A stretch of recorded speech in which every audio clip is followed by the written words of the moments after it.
Okay, so listen up.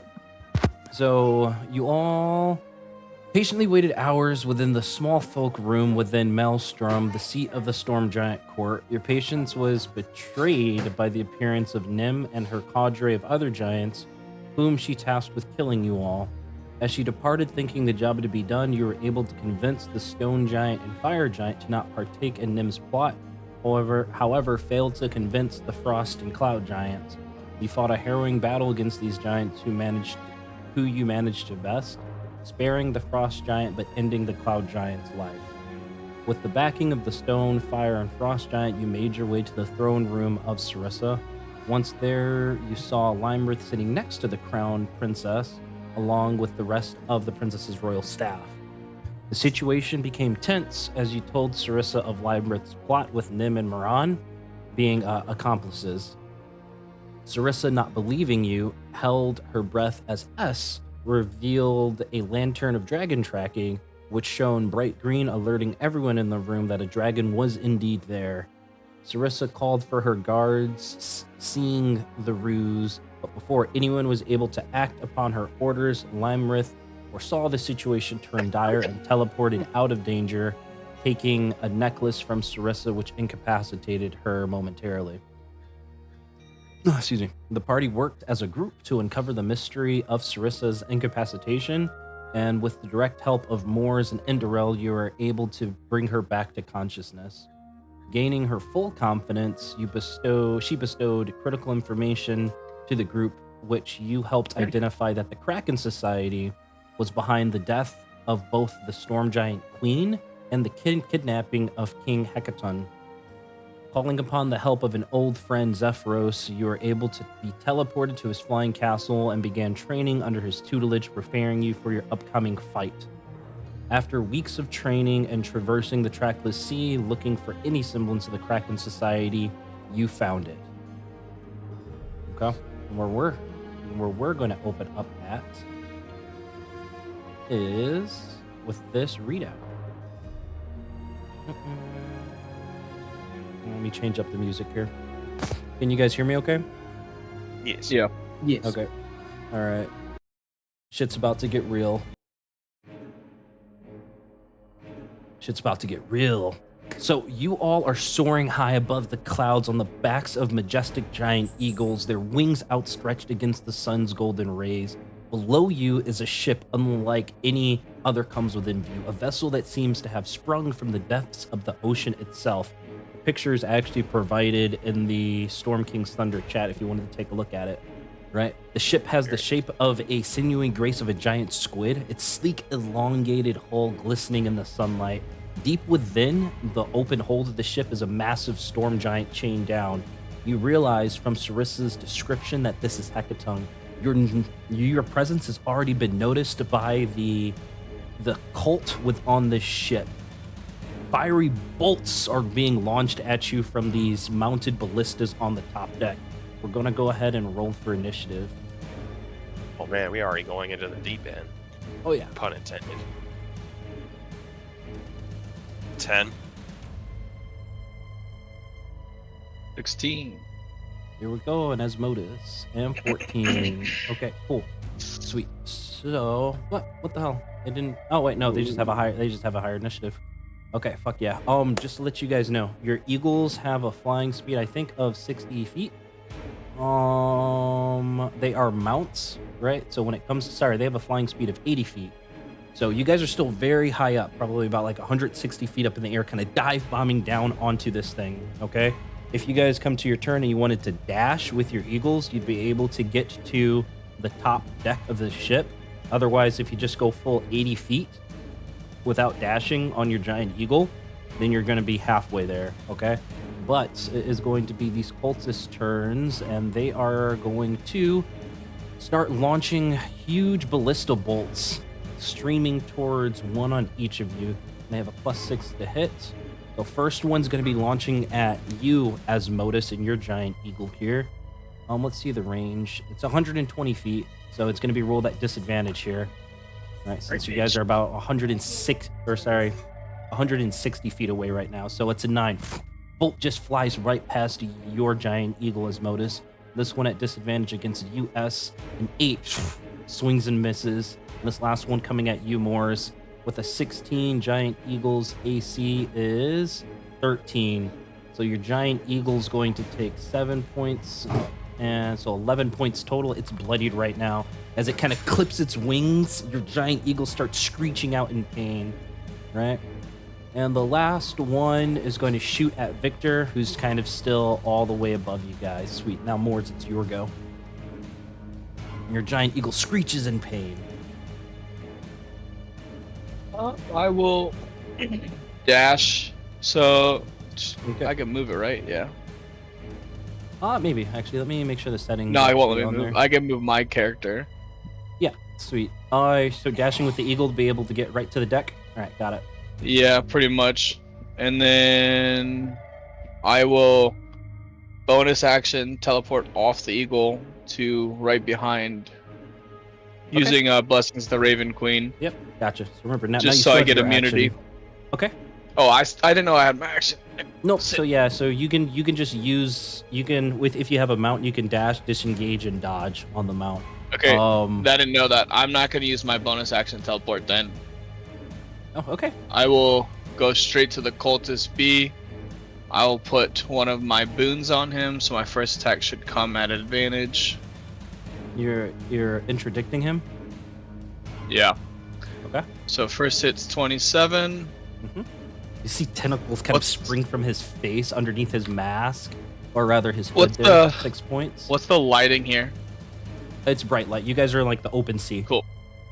All right, that, and then my terrorizing force. So I hit him for 17, 19 damage, and then I will The swing terrorizing again. force. What type of damage is it? Necrotic. Necrotic. Okay, sweet. So it takes a full necrotic. At 18. So regular. God damn, one's on fucking crazy. And then another terrorizing. So I hit him for 12 damage. Okay, gotcha. Moors, as you jump off of your eagle there, strike this cultist twice. You take a look behind you, and you see the chained down King Hecaton. His eyes are open, but they're completely glossed over. You see 4 glowing crystals kind of anchoring chains underneath you. Anything else, Morris? I can see him in the lower deck. Yeah, it is an open hold. There's an open hold with 2 other decks, or rather another deck below you, and then another deck where King Hecaton is. So it's a 3-deck ship. How long the ladders? I'm gonna slide down a deck if I can. About 10 feet. Slide down. I'll go down 1 deck. Stop, Yep. And there's a closed door. And you're gonna open yourself to an attack of opportunity here from the cultist. Okay, who's That's gonna fine. do a tentacle lash at you, which is going to be for a 16, which misses. Okay. And then I'll open the door, I guess, Okay. and try to go down another deck. Yeah, I'm gonna say your movement will probably end there. Okay. Okay. But you I do got open the 40 door. movement. See another 2. Okay. Anything else? Hell yeah. No. That's it then, if it moves here. Okay. Gotcha. Sweet. And your giant eagle begins to take off. Circles very well outside of the range of combat. Asmodus, is your go. Alright, with the eagle, I'm gonna fly within, like, range. But as I'm flying in, I'm going to expend a level 3 spell slot to summon Melf's Meteors. Okay, cool. What level are you? You said level 3? Yeah, it's a 3rd level spell slot. Let me read over what it does. Yeah, you create 6 tiny meteors. I in know. your I'm space. gonna read it. Okay, boss. Float in the air.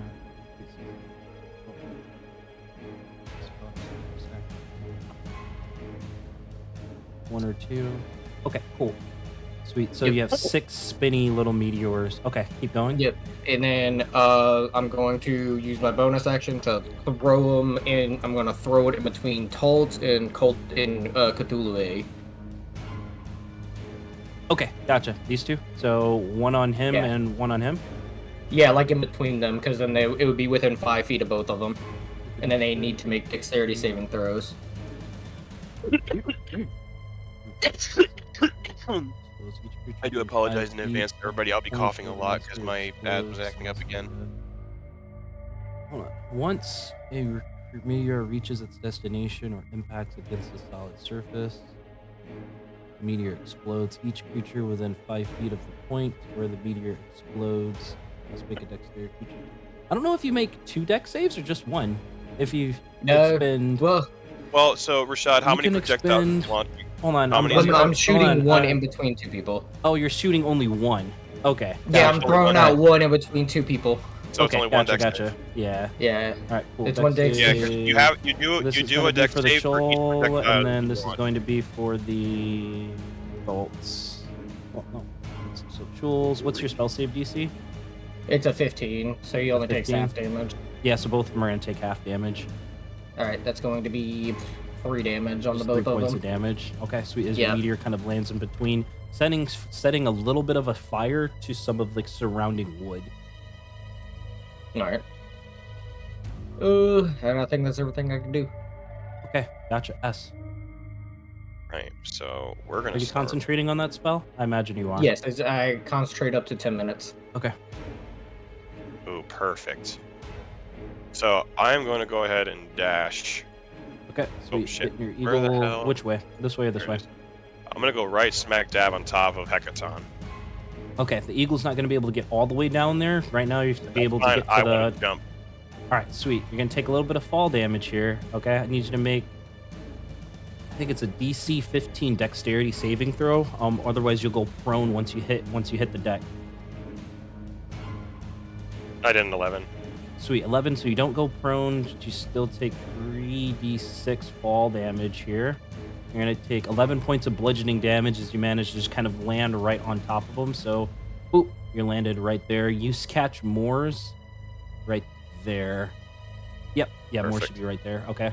I'm gonna look over at Moors and be like, "What took you so long?" I mean, you're the one that got hurt, not me. Okay. I now want to take a quick look at my surroundings. Like, what are these crystals? Like, can they be smashed? Go ahead and either make an investigation or an Arcana check. Your choice. Let's do Arcana, because I'm at +5. Yeah. For a 21. Let's see. A 21. Sweet. Oh, so yeah. you know that these magical crystals seem to be enchanting these restraints, right? And these crystals do appear to be very fragile. They have an AC and they have some HP. I'm gonna go ahead and look at Moors and be like, "You get those, I got these," and I'm gonna go ahead and attack this one right here. Okay, gotcha. Go ahead and make an attack. Let me. Well, rather, I should say they look super hard but fragile inside. So go ahead and make your attack. Wow, a fucking 10. Natural A nat 1. Kind of your great sword dings right off of it. It echoes throughout the cabin. I'm gonna try that again. I'm gonna chuckle and go, "You sure you need my help?" I go for a 20 this time. A 20 meets it, beats it. Go and roll damage. That's 10 HP. 16. You managed to shatter one, releasing the right leg of King Hecaton. I didn't look over Mars. I just had to use my good arm. But anyway, and then actually, I just found out I can make 3 attacks now. So we're gonna go ahead and attack the other one. Yeah, at level 11. Yep. So let's do this. For a 18. Dings right off. Doesn't do any damage. Damn. All right. Well, that's all I got. Actually, Gotcha. one more thing. I'm gonna use my Mhm. bonus action. In my inventory, I have a thing of oil. Okay. I am going to go ahead and I'm going to launch it, or attempt to throw it up at where Chul A and Tholtz are at, in an attempt to spread the fire. A and Tholtz. Okay, go ahead and give me just a DC 15 athletics check. 15 athletics check. Sure. Yeah, DC 15 athletics check. See if you're able Damn, to toss for it up there. Kind of the ship's still moving, all right? So as you toss it upwards, don't judge it correctly, and that oil seemingly almost hits them, but instead just goes overboard, splashes into the water. That makes me sad. Okay. Does that end your turn? Yeah, and I'm gonna use a bonus action to do a second win and heal a little bit. Oh, you already used your bonus action. Well, I allowed you to toss it and toss that oil thing with your bonus action. Oh, okay. I didn't think about that. Fair enough. Okay, good. Okay. Never mind. I'm good. All right, so Chul's a turn over here, like this Cthulhu-ish looking creature. He is going to kind of wrap his tendrils around that ballista, seeming more intelligent than his initial appearance, and is going to do one ballista bolt launching right at your giant eagle, Asmodus. You're within range, so it's going to be at normal here, a 21, right? As the ballista, your giant eagle. Actually, shit, dude, I probably rolled for the wrong damage on the other one then. Whatnot. There we go. Okay, but that's supposed to be 22 points. Your giant eagle gets hit hard. It's barely hanging on here as blood leaks from its chest. Chul B here is going to seemingly, as if something's been telepathically commanding it, and you're going to see it launch itself from the top deck, landing right here. Better Chul fucking B, do that deck save, you bitch. It will. D is going to come back over here, kind of land right there. So it's only, so this is 30 feet. So let's see if this guy makes his save. Chul B, deck save 15, or he'll go prone. Sweet. So he's prone. Ooh, let's see. This guy's jumped only that 10 feet there, and he's gonna take 3d10 or 3d6 bludgeoning damage. So 13 points of bludgeoning damage onto B. D, let's see if he makes his save. 17 he does, but he takes 2d6 bludgeoning damage for 7. The last movement's going to be the last... Yeah, because it's like 30 feet from the upper deck, 20 feet from the main deck, and whatnot. This one's going to jump and land right there. Let's see if he makes his save. Moogly. This one falls prone. Takes 2d6, so 3 points of bludgeoning damage. All right, that's all of their movement. Now they're going to attack. All right, Chul B is going to make a pro. Yeah, it's like candy attack prone. Just at Hell yeah. disadvantage. So 2 pincer attacks and using paralyzing tentacles. So disadvantage 2 attacks on you, Moors. First for an 8, which misses. The second for a 12, which misses. And he does not have you grappled, so no paralyzing tentacles. D is going to make 2 attacks on you. D is rolling at normal. First going to be 11, which misses. The second for a 12, which misses. C is going to make 2 attacks at disadvantage. 16, which misses. Right? What's your AC? 18. 18? Okay, gotcha. And then the second attack for 22. This one's going to connect. Right? So how do you get 22 at disadvantage? God damn. US are going to take 9 points of bludgeoning damage, and you're currently grappled. Escape DC is 14. Now I need you to make a DC 13 Constitution saving throw as it uses its paralyzing tentacles ability. DC 13, sweet. So on a success, failure, poison. Okay, gotcha. So you are not paralyzed at all.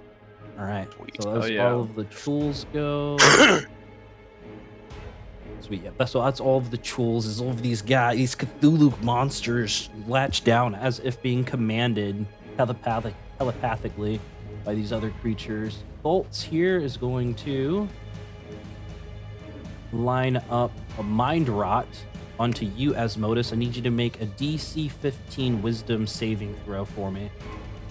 I'm gonna take some psychic damage here. Fucking hell. Ooh, natural 1. As you get the worst headache of your life, you take 34 points of psychic damage. All right, and then 34 divided by 2 is, I think it's 17. Right, 34 divided by 2. Yeah, it's 17. So I need you to make a DC 17 Constitution saving throw to maintain concentration on minute meteors. Damn. Those meteors seem to evaporate around your head there. So that's 1 mind rot, and then you're out of range for his 2 tentacles. So that's all he can do there as he eyes him. This guy here is going to peer down. Moors, I want you to go ahead and make a DC 15 Wisdom saving throw as he uses mind rot against you. cultist B. Use my inspiration and reroll that one. Okay. And you are Nat 20. Suck a dick, bitch. okay. Gotcha. So you Moors are going to take half damage, but you're not poisoned, so you're going to take 15 points of psychic damage. Asmodeus, you're poisoned until the start of the cultist's next turn. Moors, you're not 15. poisoned. Okay. Cultist Roger. D is going to come out. DC 15 Wisdom save for US. Wisdom save? Alright. Yep. DC 15 Wisdom saving throw. As he uses mind rot to try to rot your brain. Okay. So you're going to take 28 points of psychic damage, and you're poisoned until the start of the cultist's next turn. And then finally, C is going to come out from this other cabin, opening the door, looking upwards at your giant eagle. Asmodeus, seeing that it's already wounded, it's going to make its wisdom save for a 7. As your giant eagle screeches in pain as its head seemingly explodes from the psychic energy erupting around it. You, Asmodeus, begin to hurl towards the ground, or towards the deck of the ship. As I'm falling, can I consider it a reaction to Starlight Step? Is it a reaction or is it a bonus action? Because I think it's a Featherfall, bonus action. Featherfall would be your reaction to stop this from happening, right? And I said you're tickle. yeah, no, this is gonna hurt as you come hurling down from 80 feet. So it's gonna be 8d6 bludgeoning damage as you hit the deck of the ship. 32 points of bludgeoning damage. I need you to make a DC 15 dexterity saving throw, or you'll be prone.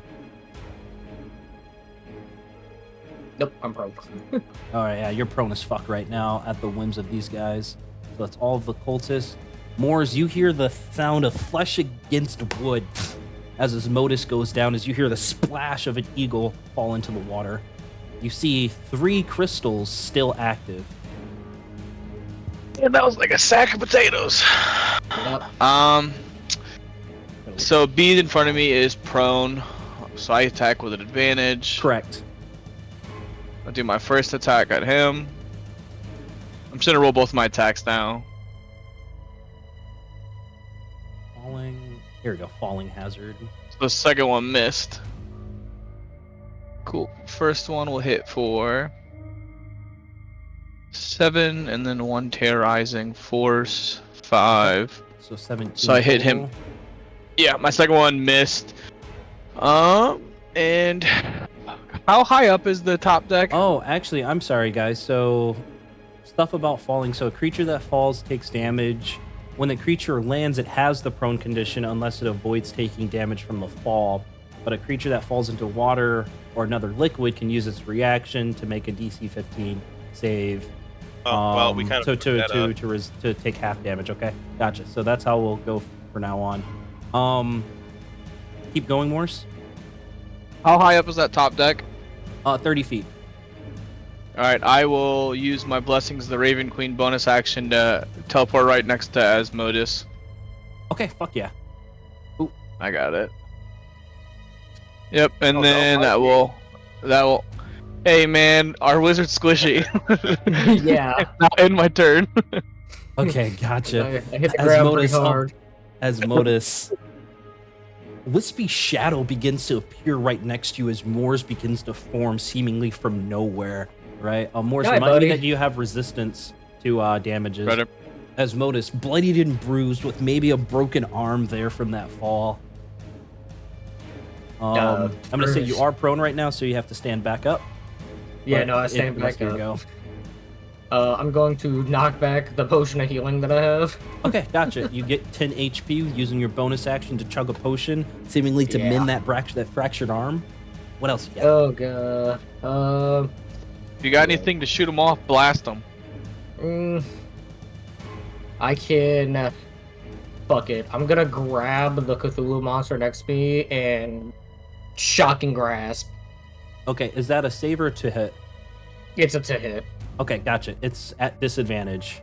But go ahead. As But you attack the Chul. fucking- Alright, yeah, 11's gonna miss. Yeah. Alright, as you grab onto its slimy exterior, but your hands slip. No, God, it's icky. as it says. Jesus Zoid- Christ. Zoidberg noises. His Oiberg noises. Right. I think that's everything I can do. I mean, I can move away, but that's Okay. going to provoke an opportunity attack. That it would. The one that seems to be directing all of the other cultists here looks to you more as an Asmodus, as you hear in your head versus saying, as his mouth is just completely deformed and has like tendrils and tentacles sticking out of it. The Kraken will have your soul. You shall all die for trespassing. As you can communicate with Thralts here. The others seem to be not responsive. S, it's your go. Balas. No time like the present to fuck shit up. We're gonna go ahead and swing at Chul D in front of me. I'm gonna go for a 20. 20 hits. Oh, and you have Hits graze, for- actually. Yeah, and so since you missed this thing, it does have 7 points of HP. That's right, because you do have graze. Oh, But 11 points of damage, and you're rolling flat good against the prone Yep. target. Okay. No, the one in front of me is in like up here, Chul D. Oh, Troll D. All right, my bad. I thought you said C. Okay. So that one's gonna. Troll D needs to roll one more time. That attack has to be made at disadvantage because you're poisoned right now. Son of a bitch. Never mind. He's swinging at C. For All right, an sweet. 11. So 11's gonna miss onto D on your first strike. And again. This time I'm gonna go for prone target. Prone, sweet. Flat, 26 hits. Yep. We're gonna go for 10. 10 points. I'm gonna swing it prone again. I'll do the disadvantage roll this time. For a 14. Oh, no, wait. No, because if I'm in Nope, the prone, it's rolling flat here. Do me a favor, go ahead and roll a flat D20. Evens, you'll get the 17. Odds, you'll get the 7 there. or- it's 13, so it didn't hit anyway. Yeah, sure. Okay, gotcha. So that one misses there. Insight Yep, check S. Insight check. Yep. Plus 6. For a 22. A 22, right? Hey, you cracked open these other crystals, and you know that it releases one of the bonds to the Storm Giant King, right? These creatures are heavy hitting. They're beefy. Your instincts is telling you might need a little extra help here. Otherwise, it could get dangerous. Action Chul- surge. Mhm. We're gonna go ahead and no, I didn't use my movement speed yet, did I? You did not. So I will. Okay, so for action surge, then I'm gonna move so that I am angled, kind of like towards. You're gonna get one attack of opportunity from Chul D. Okay. All right, so coming at you at normal here, one pincer for a 19. This one's going to hit you as you try to move away for 9 points of damage, and then you're grappled actually. Okay, so you're not able to move away from him. Damn. All right. So then I am now going to use my action surge and attempt to get out of the grapple. Okay, gotcha. Go ahead and make a athletics check. It is DC 14, but just to be aware that if you use your action to try to break out of the grapple, then that's your entire action gone. You won't be able to attack afterwards. That's fine. I wasn't planning That's on fine? Okay, gotcha. So 18, you break out of the grapple. it. All right, and then bonus action, we're going to second wind. Okay, gotcha. Go ahead and heal up. Okay. Let me roll 1d plus 11. Moore's Cultist B is still interdicted, right? He has one of your marks on him? Or Yeah. does that do anything special? He's just It only marked. does. I am It's healing marked. 16. Whenever I burn it, I can do damage to him, and then gotcha. it gives me I'll advantage just on my keep it- first attack. I'll just keep it purple then. Okay, and you heal up 5. Anything else, S? 16 technically, because it's 1d10 plus 11. Okay, gotcha. Fuck yeah. 16 Yep, so points I'm of out. healing. So I'm currently at 62 health, and then I'm going to basically stand by until one of them tries to attack me. Okay, Chul's turn here. Seeing you, one pincer at you, Asmodus, one pincer at you, Moors. Okay. I got an idea. One pincer coming at you, Asmodeus flat. Gonna be for 9. You just dodge out of the way. This one's gonna come at you, Moors, for a 19. You also just dodge out of the way. That ends Chol's A. Go.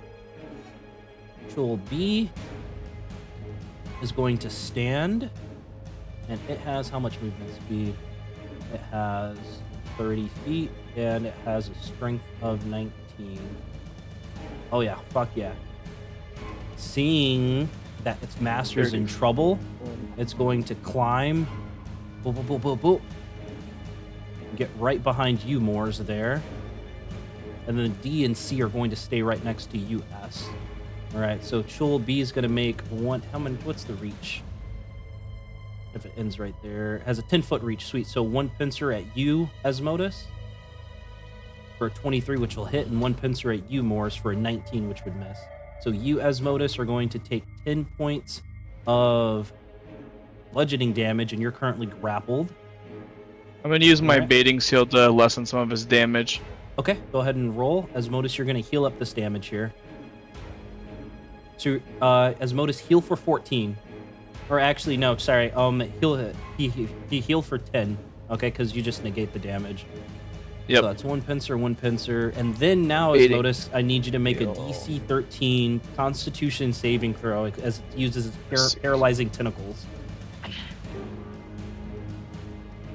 All right, sweet. So you're not paralyzed and you're not poisoned. Okay, so that's Troll B, Troll C, and D. Just gonna a hail of attacks coming all at you, S, seeming to try to take you down. So 2 pincers, both at normal. First for a 16 misses, second for natural 1, which misses. This one's gonna stand up. And then make 2 pincers at you again. A 22, that one will hit, and then for another 22. So 2 of them finding purchase.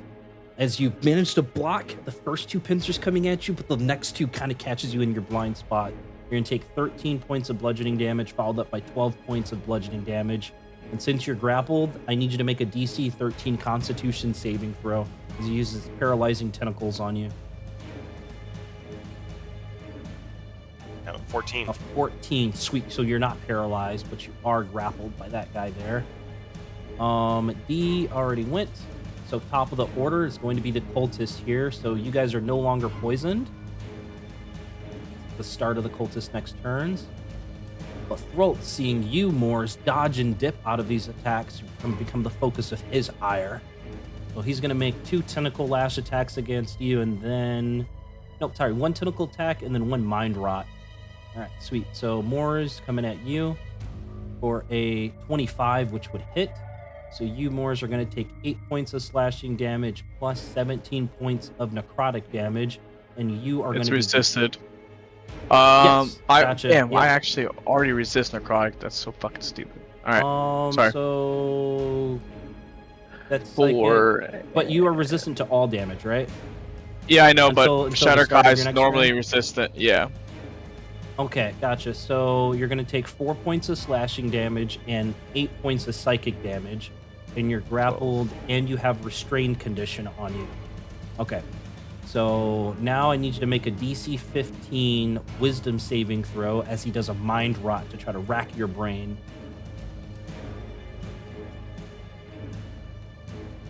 All right, sweet. So you're going to take half damage on this, and then half again because of the blessings of the Raven Queen. So 6 points of psychic damage on top, okay? And you're not poisoned.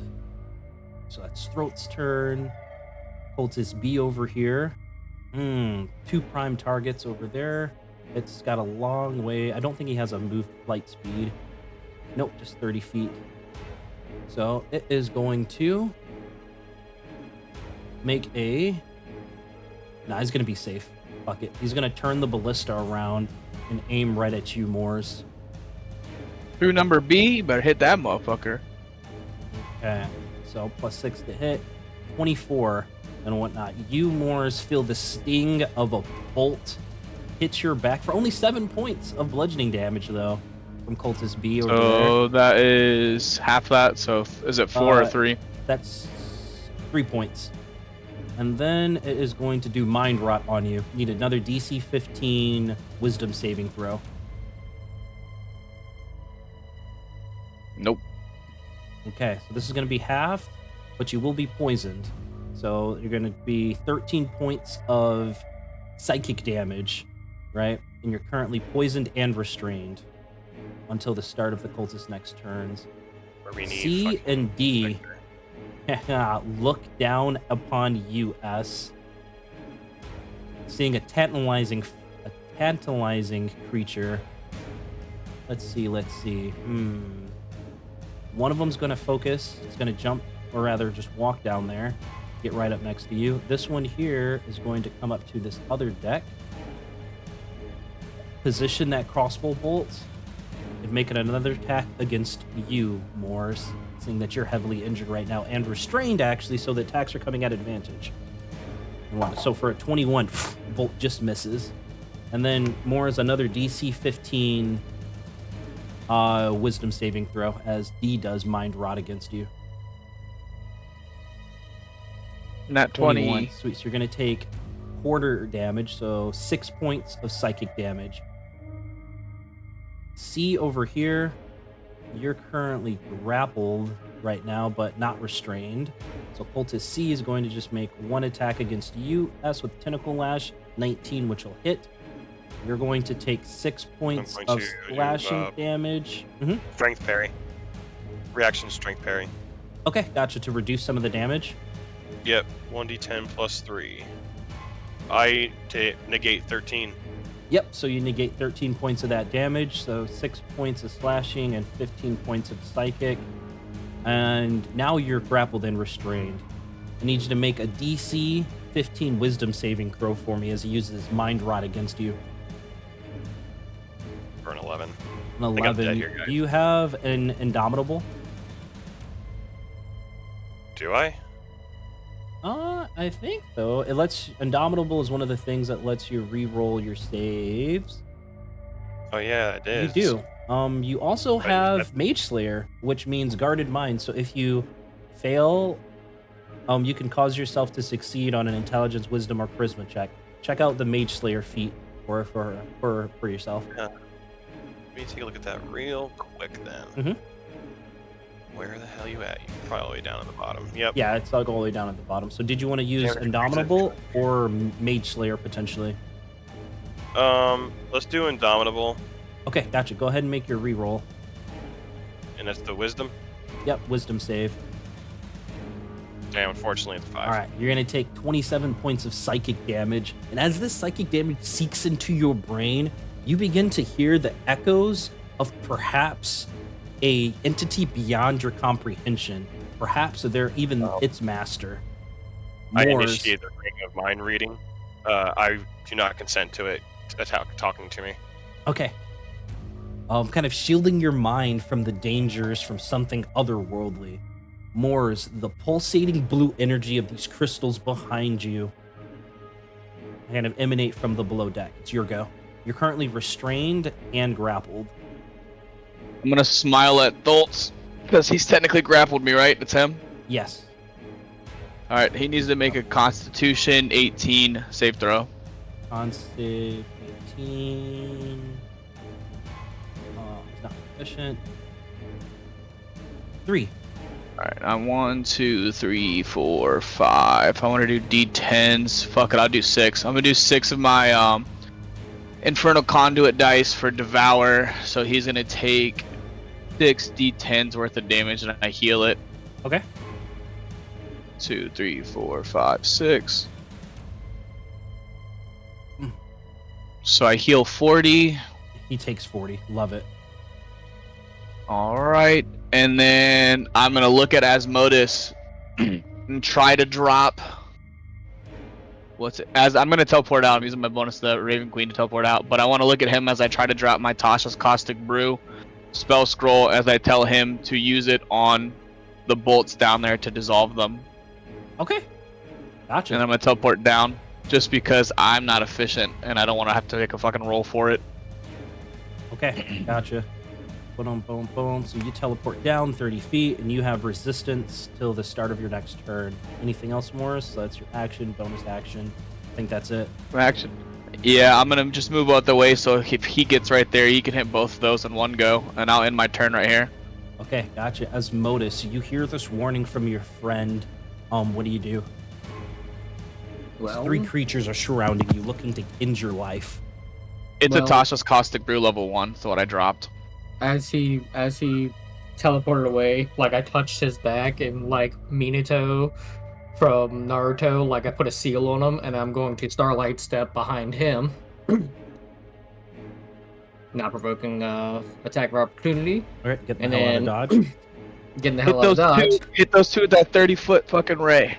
Burn 'em. And I'm going to line it up, and I'm going to line up the Cultist C and Cthulhu D with the Tasha's Caustic Brew.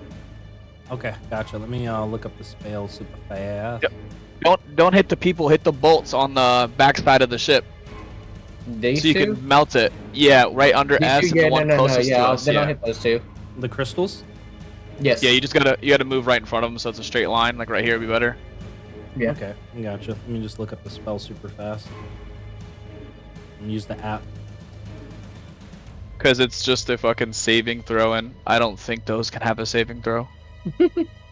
Nope, so a stream of acid. So a line of acid 30 feet long. Boop, boop, boop, boop. Let me see if it actually should probably catch a couple of these bad guys too. It might get C. Yeah. Yeah. Yeah, nope, you're going to be able to catch Chul C in here, okay? Oh, yeah. Each creature in the line must make a dexterity saving throw, be covered in acid for the spell's duration, or until a creature uses an action to scrape or wash this off. A creature covered in the acid takes 2d4 acid damage at the start of each of its turns. Okay, gotcha. So I'm going to roll for Chul. Go ahead and roll your 2d4 damage. 2d4. Please be damage. higher than a 7. Please be higher than a 7 or Yeah. a 7. It's a 5. 5. Fuck. Well, Okay. next turn though, they'll take another round of damage technically, unless they Correct. clean those things. All right, so Chul is going to be 6, so he's going to take the full 5. And then he is going to be burning with acid. This, all right, that goes away. This has 2 HP left. All right, this has 2 HP left, and this has 5 HP left. Fuck Onto yeah. those crystals. As you see the form of those crystals begin to dissolve from the acid. Yeah, Right, because I think that was my bonus action, and I'm good. Okay. Anything else that's Modus? Yeah, that's everything that I got because it was Okay. bonus action. Gotcha. As the acid begins to seep and dissolve into this crystal, you can see the tentacles of these creatures that's surrounding you begin to become even more irritated, as if they're afraid. S, it's your go. You're barely hanging on. Afraid of the acid, huh? No, afraid of the crystals being destroyed. Oh. Break the crystal, get out of there. Alright, so. Alright, I'm and gonna you're try. restrained. Yeah, you're restrained by Chol C over here, right? So you're restrained and grappled. Oh, I fucked up. I fucked Oh. up, dude. What would you like to do? I'm wearing the Nimbus Coronet. Mm-hmm. I don't take falling damage. Oh, okay. I don't remember how much you took. I think I Um, took 23. 23 Oh, points damn. of falling damage? Yeah, okay. Gotcha. Hold on. Well, let me read over the item super fast before you heal And up. it says, while wearing this circlet, you take no damage from falling. Additionally, as a bonus action, you and everything you are wearing or carrying can teleport to an unoccupied space you can see within 15 feet of yourself, reappearing in a puff of shimmering clouds. Okay, fuck yeah. So go ahead and heal up 23 points from that falling damage that you took earlier. And then I'm going to go ahead and use it, and I'm going to teleport back and to 5, 10, 15, right here. All right, right onto Hecaton's chest, but you managed to break out of that grapple. Yep, I'm going to then use my bonus action to take, I'm going to consume a healing potion real quick. So, move down 5. I take, and it is 2d4 plus 2. So, 1, 2. Wait, I'm sorry. Yes. What? So you used your bonus action already to do the Healing potion, use yeah. no to use your teleport from your Oh, Nimbus cloak. oh, never mind then. Well, I Right. guess I'm not using the healing potion, but that's fine, because I still got my main action. You do. I'm going to go ahead and move another 15, 20 feet right back here. Okay. And Break this one next or- to me. Yep, and I'm going to go ahead and swing at this fucking gem, and I'm looking at them both and be like, hit the crystals. They are scared shitless right now. All right. Swing and attack as you channel the energy in your Nimbus cloak. Feeling the release of the tentacles before you charge at this crystal. AC's 20. Oh, shit. Remember, you got grace. It's alright if you miss. Hell yeah. Sweet. Go ahead and roll damage. For a 16. 16. You managed to shatter this one in one fell swing. Radiant damage cracking and shattering the crystal. You watch Got a as little the bit eyes quick. of King Hecaton kind of flash over blue for a second, like lightning kind of emanating from him before going dormant again. I'm going to take the rest of my movement speed and rush over here and hit this one. Come on. For a 25 again. Great sword slams right into it, cracking the crystal for 10 For a well, flat more than enough damage. Once again, Hecaton's eyes flash open, even maintaining even longer of a stare up. He begins to mumble before going back into a stupor. I'm going to look at him like, all right, guys. One left. And that's it. That's all I got. Okay, gotcha. Well, you've made 2 attacks. You have 3 attacks. Oh, I do. All right, I'm going to grab my bow. Range it. Range Yep, that grab my bow. Okay, Here we go. gotcha. AC's 20. Well, higher than 11. Fingers I think your crossed, modifier is 9, right? Holy shit! Nice. Sweet. I think it has 2 HP. So I think it shatters does. it. Shatters it. For Okay. 3. Let's go. For fucking 3. Let's fucking go! Sweet. Quickly stashing your greatsword, you pull out your longbow, loosing an arrow. The Chill's tentacles try to intercept it, as if realizing what's going to happen. Before your arrow hits it directly in the center, it cracks, it chips. And as it does, King Hecaton's eyes open bright, lightning seeming to emanate from his hands before he wakes up from his stupor, getting added to the initiative roll. All right. What do you guys do, seeing that he's very much disoriented? I'm gonna. Well, I mean, what can we do, You're- guys? Your daughter sent us, King. Time to get up and get out of here. What? I'm gonna look at the if you value you and your daughter's life. All right, go ahead and roll If you persuasion value checks. yourself and your daughter's life, you will fight with us. S Moores as modus. Persuasion checks now. 22. For a 17. Gotcha. 22, 17 as modus. Come on, Asmo. God damn it. Don't worry, it's a group check. It's a group check. I know, I right? still wanted it It's- high. It's a group check. So S and Moores, you're convey this information and to mention his daughter, and you mentioned the name Sarissa. King Hecaton, being intuitive, pieces together what's going on, and you're fairly certain he believes you. He's joined your cause. Hell yeah. Okay. Nice. Fuck yeah. All right. Anything else, S? I get into a battle ready stance and let's do this. Sweet. So the Troll's turn over here. A is going to rush over, seeing King Hecaton rise, going to jump down. I'm just going to say it lands right there. B is up here. I don't know. He had somebody grappled, but he's no longer grappled. B is going to jump down right there. They'll take some fall damage. Stoltz, no longer. Shit, no, there's not their turn actually. He's not going to do anything.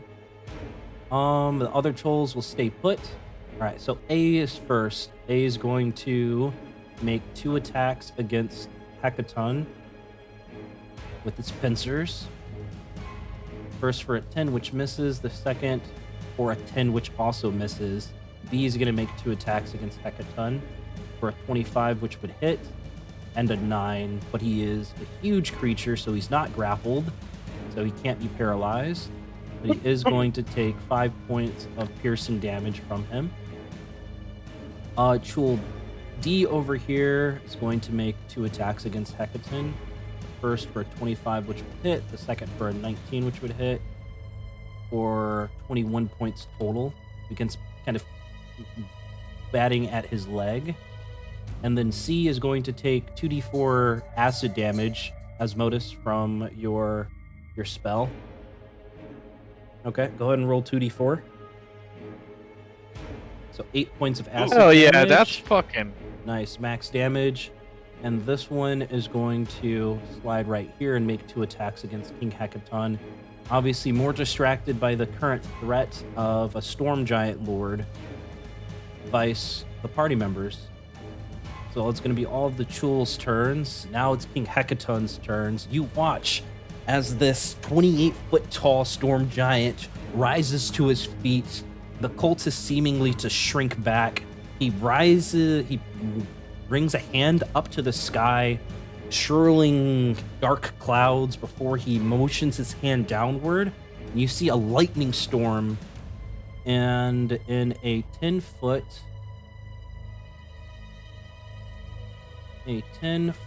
40-foot high cylinder. So yeah, it's going to be able to only catch 3 of these guys. Boom. They're going to need to make DC 18 dexterity saving throws. God damn. All right. That's a lot of damage. Glad he's on our side. that's a lot of damage. Okay, so dex saves. This is going to be for Tool D. Fails. This is going to be for Cultist.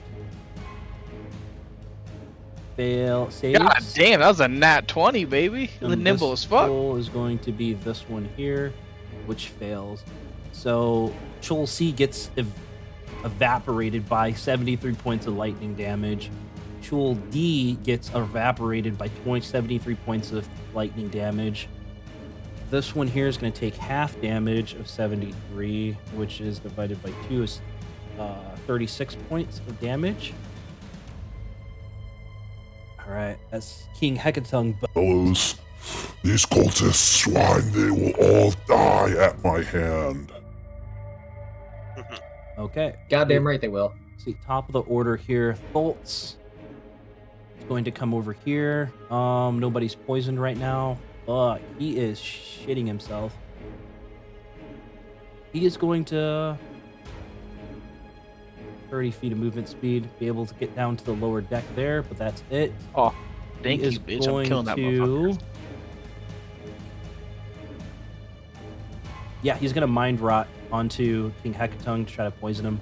Well, not that would make sense. So DC 15, will whiz save. So he fasces, so he's gonna take half damage here.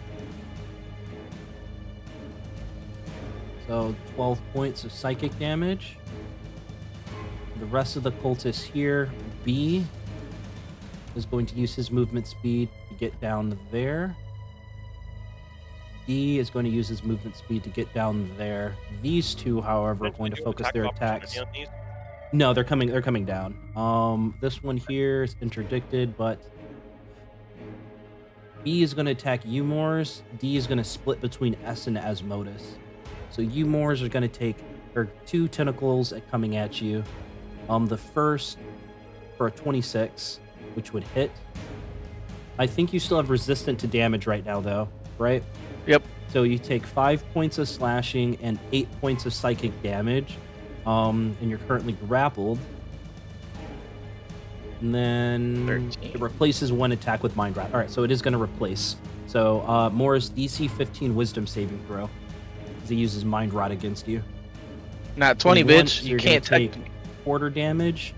So it's 15, 14. So 7 points of psychic damage, and you're not poisoned, but you're still grappled and restrained. Okay, D is going to make 1 tentacle lash at you, S, for a 25, which would hit, and then 1 at you, Asmodus, for a I'm going to 21, do which strength would parry hit. for the damage calculation. Okay, gotcha. So this first damage is going to be 19 points total coming towards you, S. Go ahead and reduce it. We're going to reduce it by 7. Okay, reduce it by 7. All right, love it. And then So this that's what, this damage is 12? for you, Asmodus. 12. It's going to be Yeah. 17 points total as Modus. And your Tasha's Caustic Brew is no longer in effect. So, all right, cool. Let's all the cultists go. People are barely hanging on. Morris top the order there. You're grappled and restrained. That was a thunderstorm, right? So the clouds are in? Yeah. So it's dim light? No. Damn. What? Okay. All right. Well, then I will just bonus action right behind Foltz because I'm not done with him. With my Blessings of the Raven Queen again. Let me mark that. And just so you know, I have one more action of that, just so you're tracking it. Okay. And then my first attack's gonna go at him. And then when I hit him, I'm gonna place one of my seals on him because I can. So my first attack will do that plus terrorizing. Okay. 7 plus 8. And then my next one, since it's my first attack on him and he has the baiting seal on him, I get advantage. 1d8 plus Strike of the Dark plus Terrorizing Force. Okay. 18. Cool. He's bloodied. And Beyond bloodied. and then I just look at him and said, "You can't escape me," and I end my turn. In your head, you hear, "You might have rescued him, but you shall die." Asmodeus, your go. Oh, well, shit. I'm stuck Let me between a rock and a hard place. That was my other baleful. Yep. Okay, I have 2 more of those. I am going to Starlight Step to get the hell away from this. Get behind this foot. And it's a bonus I'm action to going- Starlight Step, right? Yes, it is a Okay. bonus action. Yeah, I still have my action. At level 2, I'm going to cast Scorching Ray 2 on Cthulhu A and then Cthulhu B. Okay. So, this is 1 for a 14 that misses, 2 that misses shit. You're casting it at 3rd level, right? 2nd level. 2nd level's only 3 rays. No, I thought it goes up by 2. No, it goes up by Well, 1 one hit hit. when you upcast. But if you're casting at level 2, it is 3 rays. Okay, well, 1 hits.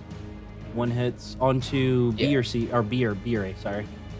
I'll hit B since he's right hit there B? in front of me. Gotcha. Yeah, Go and roll damage that's good.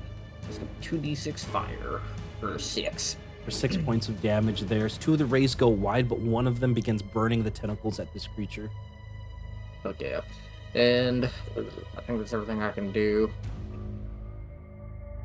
Yep. Okay, S, your go. How are cold is B and D looking? Cultist B is hurt, but still pretty bulky. Bolts is probably the most injured, while Cultist D looks super fresh. Okay. Let's see. So I'm going to first engage Cultist B. He seems the more damaged of the 2. We're gonna go ahead and roll for a 28. And then we're gonna do 14 points of damage. 14 points damage. Cut deep within him, like severing some of his face tentacles. Nice. Roll again. For a 14, meets it, beats it. Kind of coming upwards with your great swords. Deep gash for 13 points. He's bloodied. Who did you hit? B. I'm gonna Hold burn on. one of my seals. Okay. Burn the seal on him so he doesn't have it anymore, and that's 1d6 fire. And then I'm gonna use my boon, will give me 11 health. Roll your Pull up my- damage. And S, keep going with your attack. Yep, and then one more solid Max swing damage. for 25. Nice. All 3 hit, kind of coming right down 16. on top of him for 16. Almost max damage there. Love it. He's a bit beyond bloodied. Alright, and then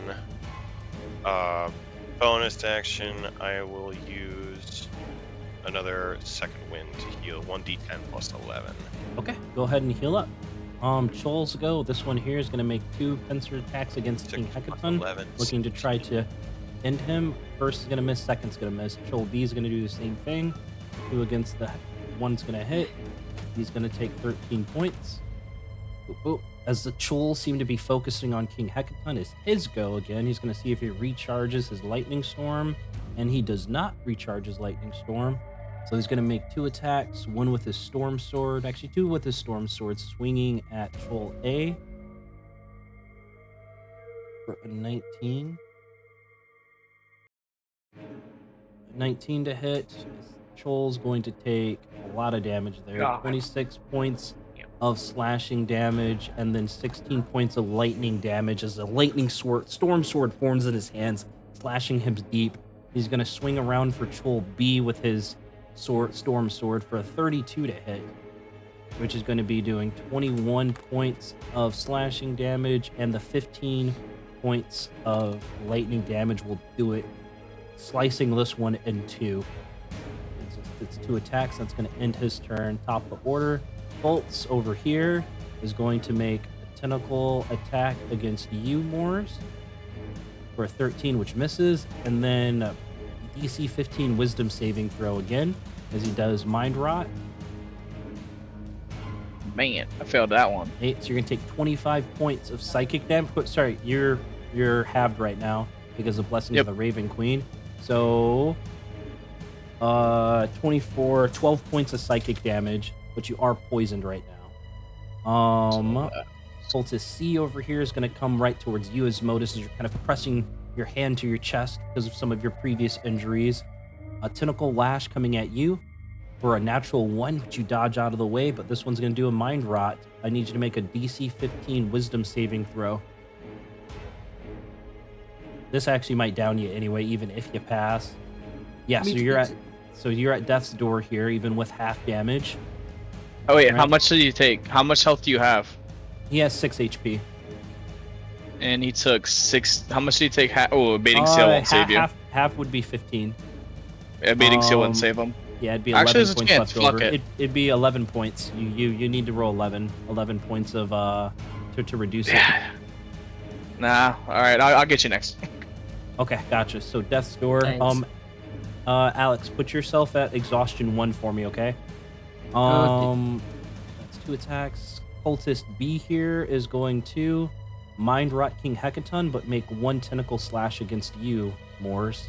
So first tentacle slash is going to be a 21, which is going to hit you. Because you're going to No, it doesn't. No, against S. 21's going to hit you, S, for 9 points of slashing and 10 points of psychic damage. This Mind Rot's going to be for King Hecaton. He's going to make his Wiz save. A 21, so he's going to take half of 38, which is 38 divided by 2. It's 19 points. Cultist D is going to do the same sequence. 1 tentacle slash against you, S, for 12, which misses, and then a Mind Rot against King Hecaton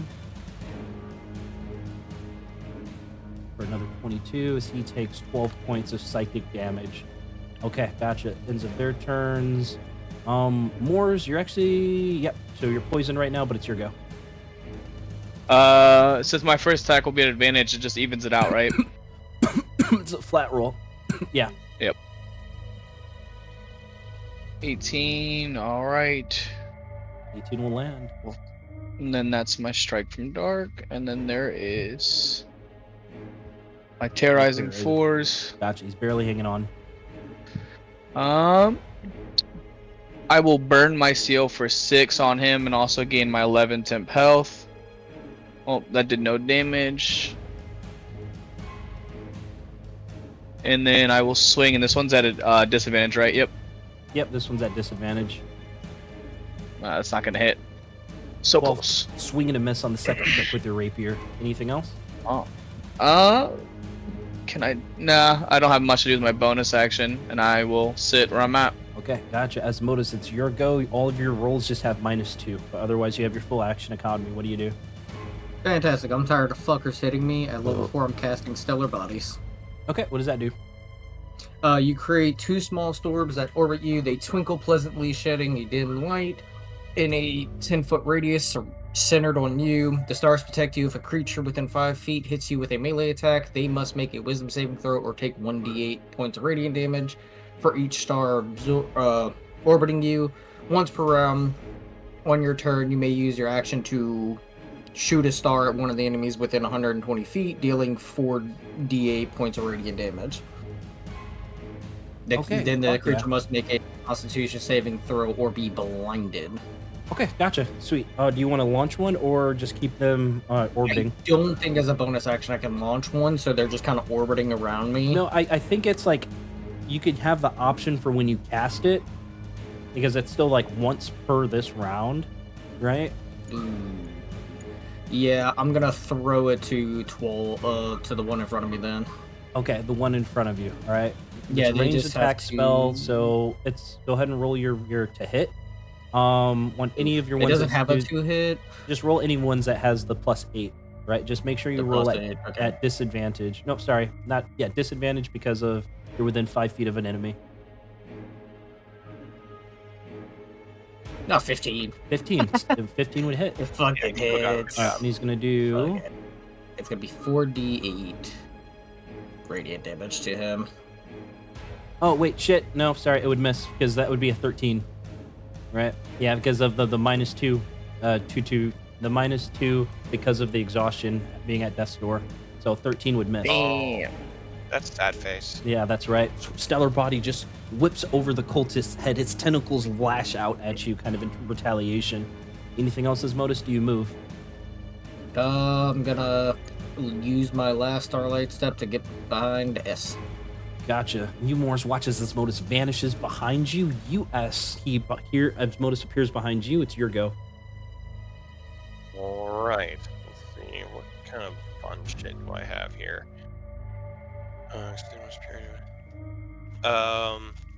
I'm gonna do a bonus action maneuver rally. I'm gonna bless Asmodus with 1d10 plus 5 HP. Should be temporary HP, I believe, right? Yeah, would that technically raise him or get him out of exhaustion? It would not. Oh, shit. But Well, it never would mind. protect him a little bit. They would have to get through that temp HP before doing damage to him. Okay. Yes, I will do that. So go ahead and roll. It doesn't have a counter on it, so I'm just gonna do a custom. Yeah. And just make sure to add if it has a modifier. Asmodus, you don't do anything. I'll just have it written down on my end. Alex, give yourself 7 bonus HP. Okay, gotcha. Don't touch your character sheet though, Alex, because temporary HP you Alright. can't do it when you're at 0 HP. But you have 7. Okay, I got it marked down. Okay. And I First hit, and so back to my main actions. We are gonna go ahead and fuck up cultist C or B, the one I've been hitting on. Not romantically. Not romantically. You had to specify. For a nat 20, Fuck yeah. yes.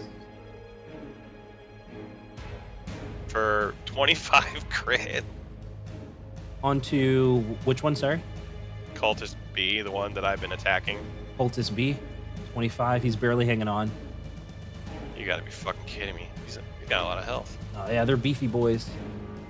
You know how much damage I did? 40 straight on bolts and a bunch more after that. He's still up.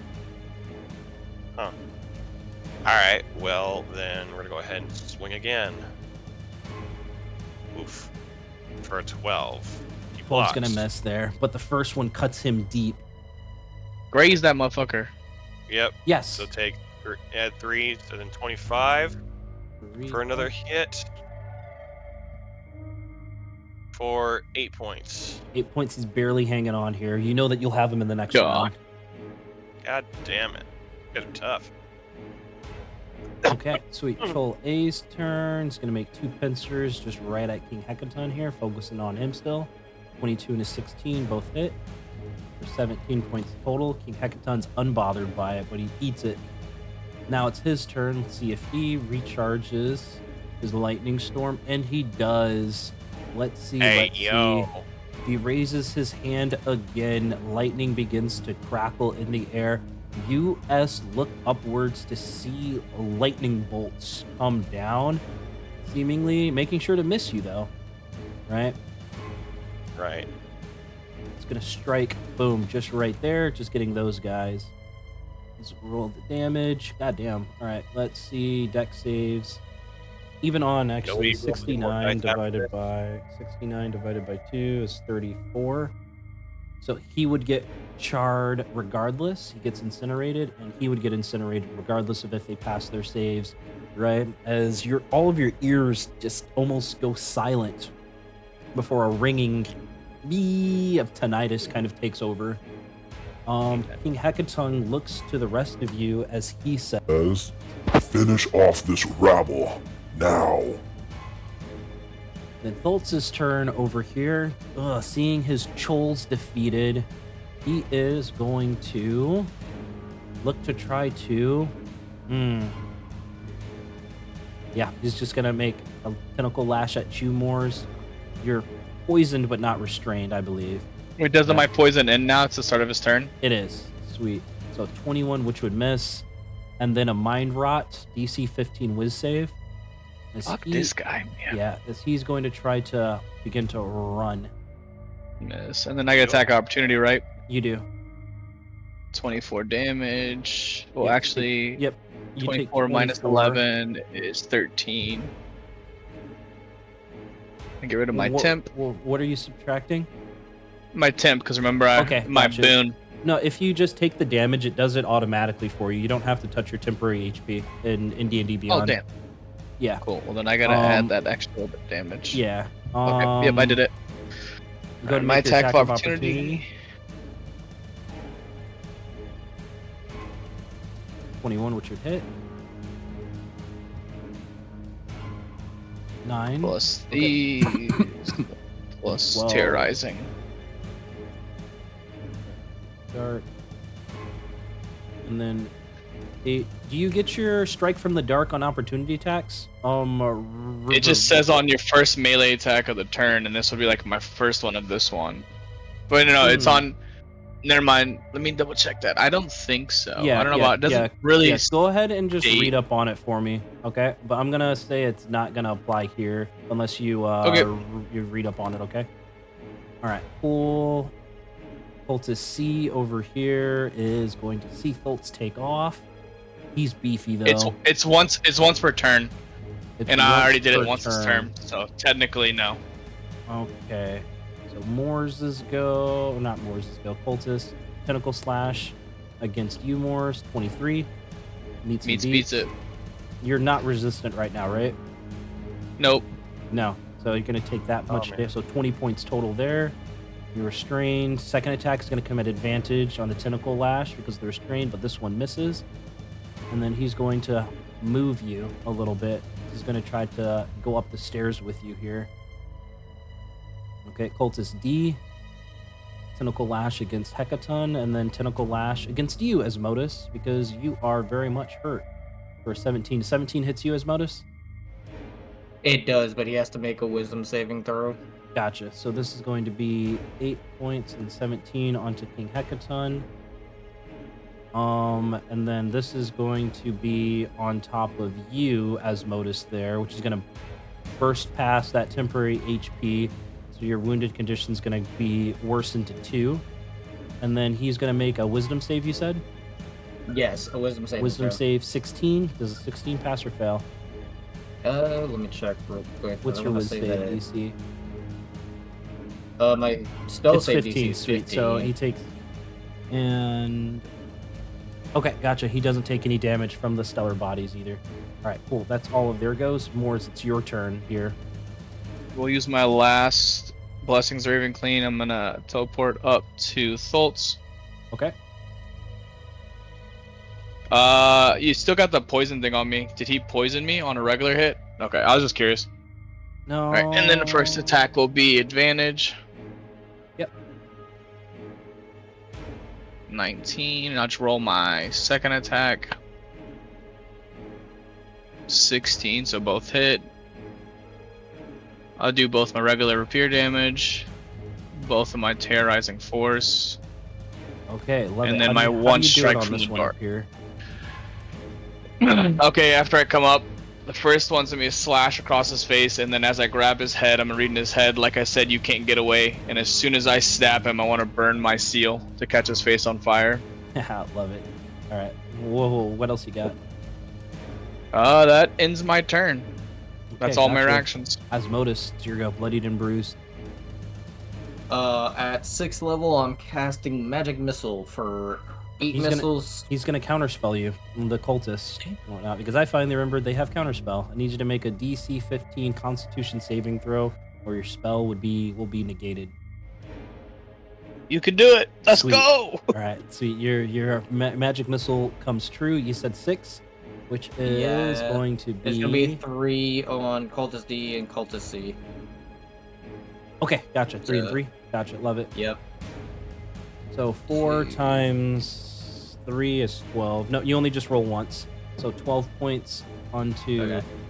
cultist D, and then 12 points onto cultist C. Okay. Yeah, that's love it. fantastic. All right. All right, S, your go. Alright. I'm going to get in between Cultist D and his modus. And I'm going to get myself at the ready and be looking to say, I'm going to try an intimidation. See if that does anything. I'm just going to say, you have to get through me first. Okay, make your attacks. I'm going to go in, land it, show me the numbers for 15. No, they didn't. They stopped at Let's the five. see. That's why we're ahead of them. Yeah, that For makes 11, swing 2. For a 26, Mhm. that's for 13, swing 3. Fuck, for a nat 1. But you graze him for 3 points. Gotcha. Raise him for 3. And then yeah. as bonus action, I'm going to use my last second wind. Okay, gotcha. Go and heal up as you Heal. land 3 good blows, damaging him. You can see him begin to look towards the direction of his other compatriots here. As Cultist D looks to his other compatriots, perhaps to try to run 2 storm swords. Actually, 1 storm, fuck it, 2 is going to come at D. First is going to be for 33. The second's going to be Bruh. for a 32. Right, boop, boop. That much damage, a whole bunch. 21, 10, and then another 33 on top of that. He's barely hanging on there from 2 great hits from his storm sword. So cultists go. Ugh, this guy's going to use his movement speed. Yeah, that's 10, 20, 30. Get to the very top. And you're going to see him Moors seemingly try to leap over, right? Probably on his next turn here. But he's up there now, so he's gonna make 1 tentacle lash against you, Moors. 20 to hit, which misses, and then Mind Rot. DC 15 Wisdom save, please, Moors. God, I keep fucking Sweet. failing those. 38 God. points of psychic damage It's there. halved. Halved. Oh, because yeah, you did your blessings of the Raven Queen. So 19 points. Still puts me in. Okay, still puts you at death's door. All right, gotcha. Boom. Actually, I'm gonna use a reaction Mhm. for my baiting seal. Let me to reduce it. before. Yeah, that's the only Okay. way I can live this. Yep, just have to reduce it by 2. 1d10 plus 4, so 9. So Okay. 9 points of damage. All right, so go ahead and heal up by 9. Cultist D here. He's gonna incur some attacks of opportunity. He wants to get out of here. So actually, he's gonna disengage rather. So instead of attacking, so Good. 10, Get over here! 20, One- 30, you can I can get make out your of there. Not unless you have the Sentinel feat. Right, that's gonna end his turn. Morris, it's your go. How thick is the floor that I'm standing on? Pretty thick. No, I mean, because it goes down to another like What are you trying to do? level behind us. I was gonna use the door to make him fall through the floor. No, you're not gonna be able to like slash at it enough with your rapier to like make a hole. No, it's my my magic item that puts a hole through 5 feet thick of whatever's there. No, like what are you like? Just tell me what you're trying to do. Instant door. I was gonna use instant door under him to make him fall down a level. I'm gonna say no. Alright, and then I will use my bonus action to put a seal on C, so my first attack will be at advantage. Okay. 22, That's and then gonna my hit. second attack will miss, so the first one's the only one that hits. That 44 and terrorizing 18. force. 10, love it, and 8. All right, got it all. He's bloodied. Alright, and I will just burn that right now for a d6 of fire damage on him. On top of it. Yeah, because you can burn it when I And kill 4. damage. All right, love it. Alright, that ends my turn. All right, Asmodeus, these last 2 cultists seemingly trying to make a breakaway, try to get over the sides of this ship. Their motive unknown, but it's your go. I'm gonna move up to, I guess, right about here. Get to the top deck right there, right next to this guy. Yeah, The and sea then is super across Crossed away. I'm going to look at C, and I'm going to cast Witch Bolt. Sweet, you're gonna counter At spell one 6th more time. level. Go ahead and make a DC 15 Constitution saving throw to see if the spell goes off. You can do it. I'll take a 17, baby. 17, sweet. So Let's Witch Bolt go. goes off. You're concentrating on that. Go ahead and roll your to hit. 25. That hits. Go ahead and roll damage. That's gonna be 6d12 coming Shit, towards actually, him. hey, we're going. You know, what, I'll give it to you because sweet. 44 points of damage here. How do you do it on this guy? So as the lightning bolt shoots out, I'm just say, "This is for hitting me, you son of a bitch." And you fry him. It's like calamari. Oh man, I can't wait to eat that later. Okay. Anything else? Shit. Do we count disengage as a bonus action or no? No. Fuck. All right. Should have went to the second deck. That'll actually. Okay, so Cultist D's I on the can't top shoot deck, to the right? floor. Yeah. Yeah. But you can use your 30 feet of movement speed to get up there. I want to be a little more edgy. Can I look at King Hecaton and ask him to toss me up there? Sure. Oh, actually, he can just Make like it pick, look even he can cooler. just like pick you up on the hand and just kind of like lift you up there. I'm just gonna look at him and be like, Your Majesty. Actually, go ahead and make a persuasion check for me. Is Yeah, Can I help out on that? persuasion. Do it. we're at 18. 18, yeah. Sweet. So he manages to lift you up to the top deck. So you still have the rest of your movement speed. Yep. I'm gonna look at him like, Get over here! Yep, go ahead and make your For a attacks. 26. Not very much. Eight. We're gonna swing again. Yeah, this is the one that you guys fucked up. He's barely hanging in there. 23. For a 15. All right. He's got 11 You got, HP. you got one more Alright, hit, one more man. swing. Yep. 26. Let's see if you do the 11. For a 14. 14. How do you Thank do it? God. What does it look like? I'm Managed to gonna get do the last first. cultist. The first hit, he's gonna try and hit me. I'm gonna cut off that limb. Second time he's gonna swing. I'm gonna cut off that limb next. And then while he's sitting there with 2 missing limbs, I'm just gonna pin him up and I'm gonna yeet his body over. Okay, fuck yeah. Sweet. You yeet his body over. The rest of the ship goes still as it still seems to continue to be sailing forward. You don't see any sails, surprisingly enough. It's almost as if the tentacles behind it is seemingly propelling the ship forward. King Hecaton, you guys are all on top of that top deck there. You can see his head as he's like 28 feet tall there. Right? What do you guys say as he looks upon all of you? Asmodeus is gonna take a knee and bow his head and go, "Thank you, Your Majesty, for helping us." And thank you all for freeing me. I'm unsure of how much time has passed. My Enough court. time Who sits in to my court? know that you're in trouble. After that, I want to go. Sir, I think your daughter's in trouble. We don't What do you trust your mean? other two. Sarissa has a good heart, but the other two have bad intentions. Well, we must return there at once. You all do not have any methods of breathing underwater, do you?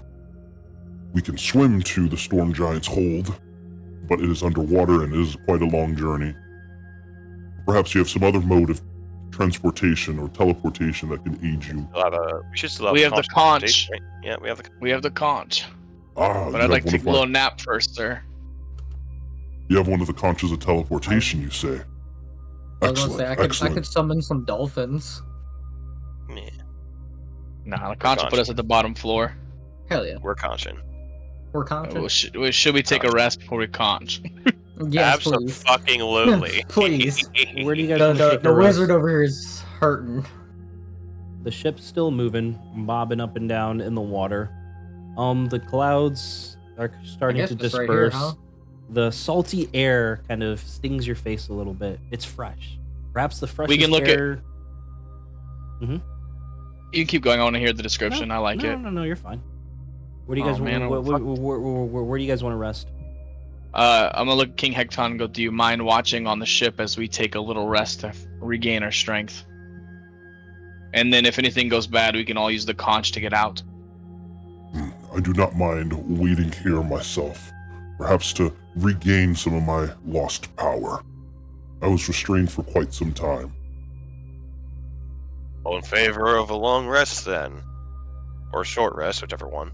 I really don't. Dog, I need that long rest. I burned Same. like everything. Same. So you guys scour the ship, not being sure not to do anything too strenuous. Kind of taking a look at some of the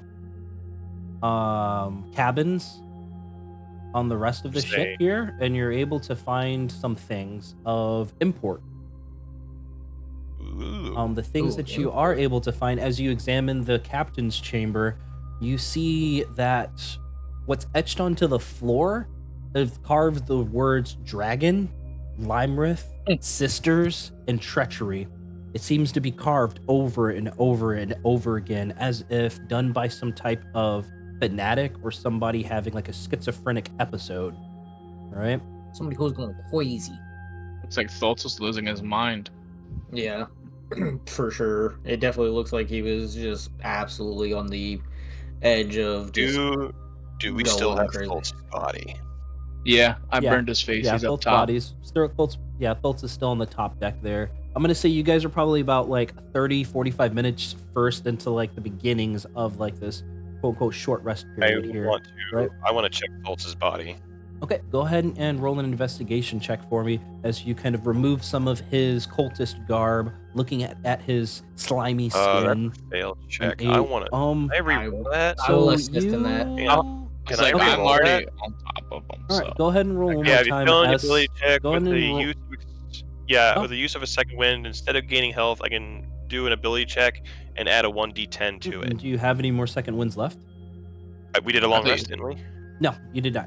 Not yet. I'm Oh, kind never of, mind. I'm Oh, kind of like okay. interrupting your long rest here. Fuck. All right, never mind. it's all right. I'll Okay. check his body. Looks like you're too beat up. Matt, go ahead and give me an investigation check. As both of you begin working together, pulling off the cultist garbs, looking at his slimy skin, you begin to see either tattoos or perhaps scars kind of engraved in the skin, of squid-like entities, octopuses, and deep speech, like runes and emblems. Right? Does abyssal count? No, it's deep speech Damn. of the outer I mean- planes. After a long rest, I can change my stuff to deep speech and read it. Hold on, let me copy and paste the magic items you guys find. I'll post it inside the Okay. chat. Let me check the chat. It's real only quick. just the two because Inderil's not here. Shit, Victor and Inderil aren't here, really, so it's really just you, Asmodus, popping into that thing there. So, you don't find any significant coinage on this ship, but Well. as you finish scouring the ship, finish checking the rest of these cultists, all of them each having their own depictions of squids, octopuses, and runes or letters in deep speech, perhaps denoting their place within the cult. All right, Hoping to find go ahead and roll a something group really- perception check for me. Yeah, I was kind of hoping I would find something in relation to what we found in his quarters. A 10. In regards to 13. the writing on the wall. Really hoping I'd Oh, find something. 14, 10, and 11. Okay, gotcha. So you all convene, perhaps even partaking into some rations, when the bolt shifts, kind of almost putting you guys at like a 10 degree tilt a little bit.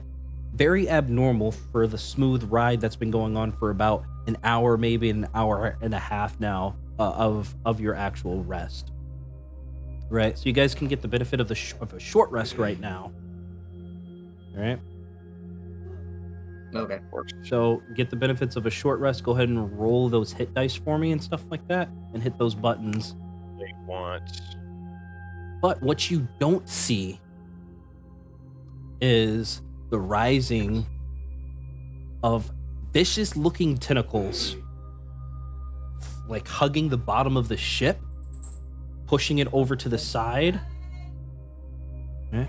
And within a few minutes, you all then see the appearance of very large tentacles, perhaps larger tentacles than you've ever seen in your entire life. King Hecaton motions for attention. He says, those are the tentacles of a kraken. We must leave now. Now! Time to use the conch. Time to go. We all Yep. huddle together, hit the But- conch. The tentacles, I want dexterity saving throws from the crew as the tentacles begin to wrap themselves around the ship. You all trying to find in a nook or a cranny to not be grappled by these huge tentacles. You see massive suckers and seemingly to wiggle and squirm as these tendrils, It's the Kraken! these tendrils kind of leap out to try to grapple onto you. You, Asmodus, you, S, and you, Moors, are unable to dodge out of the way, right? As you're currently restrained by the grapple of what you assume to be Kraken tentacles. You have perhaps one moment to decide what the hell you're going to do before something really bad fucking happens. They instantly shocking grasp on the tentacles. Okay. Hecaton, use the conch. You guys have the conch. He doesn't have one. He's been imprisoned. So I'm toss it. going to. I goes to So- toss it to him. I got a question. If I have Asmodus and Moors grab me, can I use my coronet to No. flash step? Your Nimbus Coronet's only for you. I'm gonna go Damn around the it. table. Asmodus, you use Shocking Grasp. Go ahead and make a to hit for me. Dirty 20. Okay, yeah, I'm pretty sure that should hit. Let me just go ahead and I'm pretty on sure. this. Let me check. Let me double check. spawn this bad boy in here. Oh, excuse me. AC is 18. Sweet. Yeah. So you, Asmodus, outstretch your arms, and the tentacle manages to release. S, what do you do, seeing Asmodus being able to release himself? I'm going to use the coronet and I'm going to teleport myself out of grasp with the tentacle. Okay, you teleport yourself out of the grass of the tentacle. Moors, your go. I don't got much to do. I already used all my stuff, so I will try to stab tentacle. Who has a conch on them? I think Uh, it's I do.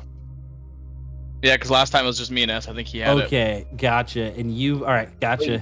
So yeah, you didn't blow it. All right, Morris, you attempt to stab one of these tentacles. Okay. Let me. Well, 15. fucking, that's not even gonna work. I don't know if I'm in a shadow now because it's a big ass tentacle. I was gonna use my fucking bonus action and teleport, but no. Holy shit. Okay, you guys got to figure this out. Go ahead and roll for initiative here.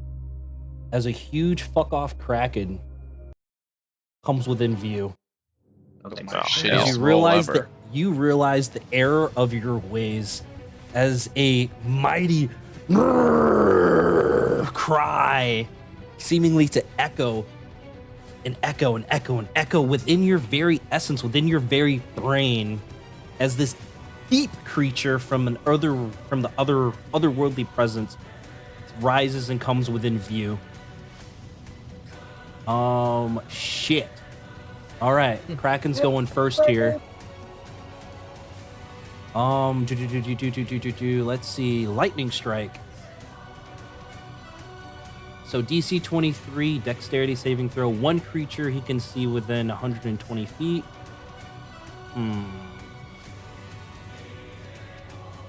Use the Oh, lightning no. strike or swallow. All right, sweet. So it's actually going to do one tentacle. No, sorry. The Kraken makes 2 tentacle attacks and uses fling, lightning strike, or swallow. Okay. So fuck yeah. So he's fucking rising over the side of the ship. You hear in all of your heads, "You defile my cult. You defile my ship. You shall become carrion for my cult." And a tentacle attack's gonna come against US. The first one.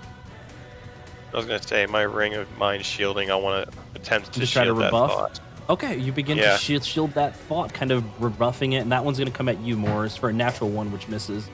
So you, Thank S, are going God. to take 25 points of bludgeoning damage, and you're grappled by one of the 10 tentacles that this thing has, and then uses Lightning Strike or Swallow.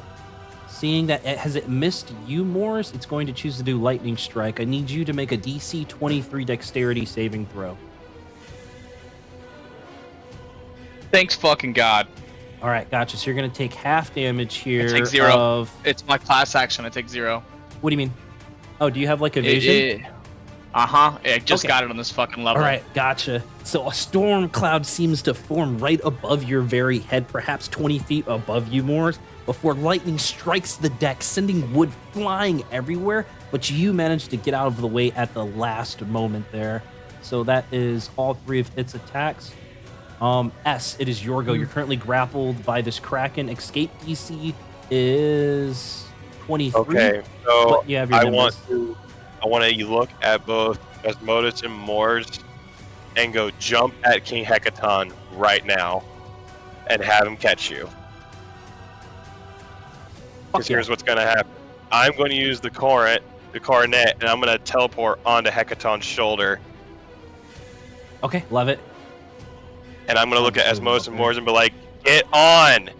And then as soon as they do, I'm using the conch. Oh, Okay, could technically fuck yeah. grab us. All right, boop. All right, you teleport onto the shoulder of King Hecaton, seeing the immediate threat, issuing out your warning to your compatriots. Anything else, S? I'm going to use my rally. That's a bonus action in itself, so I can't do that. But no, other than that, I got nothing. Okay, gotcha. So legendary action from the Kraken. He is going to do Storm Bolt, which is just using a lightning bolt attack. That's going to come right on top of your head, Asmodeus. Need a DC 23 dexterity saving throw. Oh my god. All right, gotcha. So you take 35 points of lightning damage as a lightning strike forms within 20 feet above you before striking you. Your body begins to tense up and seize before you regain control. King Hecaton lets out a mighty battle cry, realizing that he's facing a clear nemesis of the Storm Giants, right? And he's still well within range. He is going to... Does this thing have resistance to lightning? It does. It has immunity to lightning. Okay. Gotcha. So he's not going to use Lightning Bolt. Instead, make 2 Storm Swords attack against this thing. The first for a 19, which hits. Second for a 19. So I'm just going to roll the slashing damage. So 26 and 14. As the Storm Sword seemingly to cut off one of the tentacles of this Kraken, but he's still got plenty more. Another legendary action from the Kraken here. He's going to call forth another Lightning Bolt right on top of your head, Moors. DC 23 dexterity saving throw. Come on, baby. Or rather, lightning strike. Let's... Fuck, so close. So 36 Oh my god, you points, almost got it. Yeah, 36 points It's of half. lightning damage. How's it half, or why? It's like evasion. If I pass it, it's none. If I fail it, it's half. Oh, is it? Yeah. Okay, fuck That's yeah, sweet. bonkers. So 8, 7, no, 18. 18? It would be 18. Yeah. No, I think it's 36 divided by 2. Yeah, 18. Sweet. So 18 points of lightning damage onto you, Morse, from a legendary action. Asmodeus, it's your go. Alright, I'm going to jump onto King Hecaton's hand, and Okay. as I'm doing so, I'm going to cast Drafan's Bane of Excellence onto the Kraken. I need Okay, a your Charisma concentrate- saving throw of 15. He's gonna- Charisma save. Oop. He passes. He's not Ah, affected. shit. Okay. Okay, but you managed to land right on top of King Hecaton's shoulder. Anything else, Asmodeus? That's everything I can do. All right, gotcha. Another legendary action here is going to be another lightning bolt. Going to come right on top of your head, S. Go to make a DC 23 dexterity saving throw. Couldn't do that even if I wanted to. Sweet. 31 points of lightning damage as this one strikes you. Some of the lightning kind of rolling off of King Hecaton's shoulder there as he's immune. Moors, it's your go. You're the last in needing to jump onto this thing, or you can face the Kraken.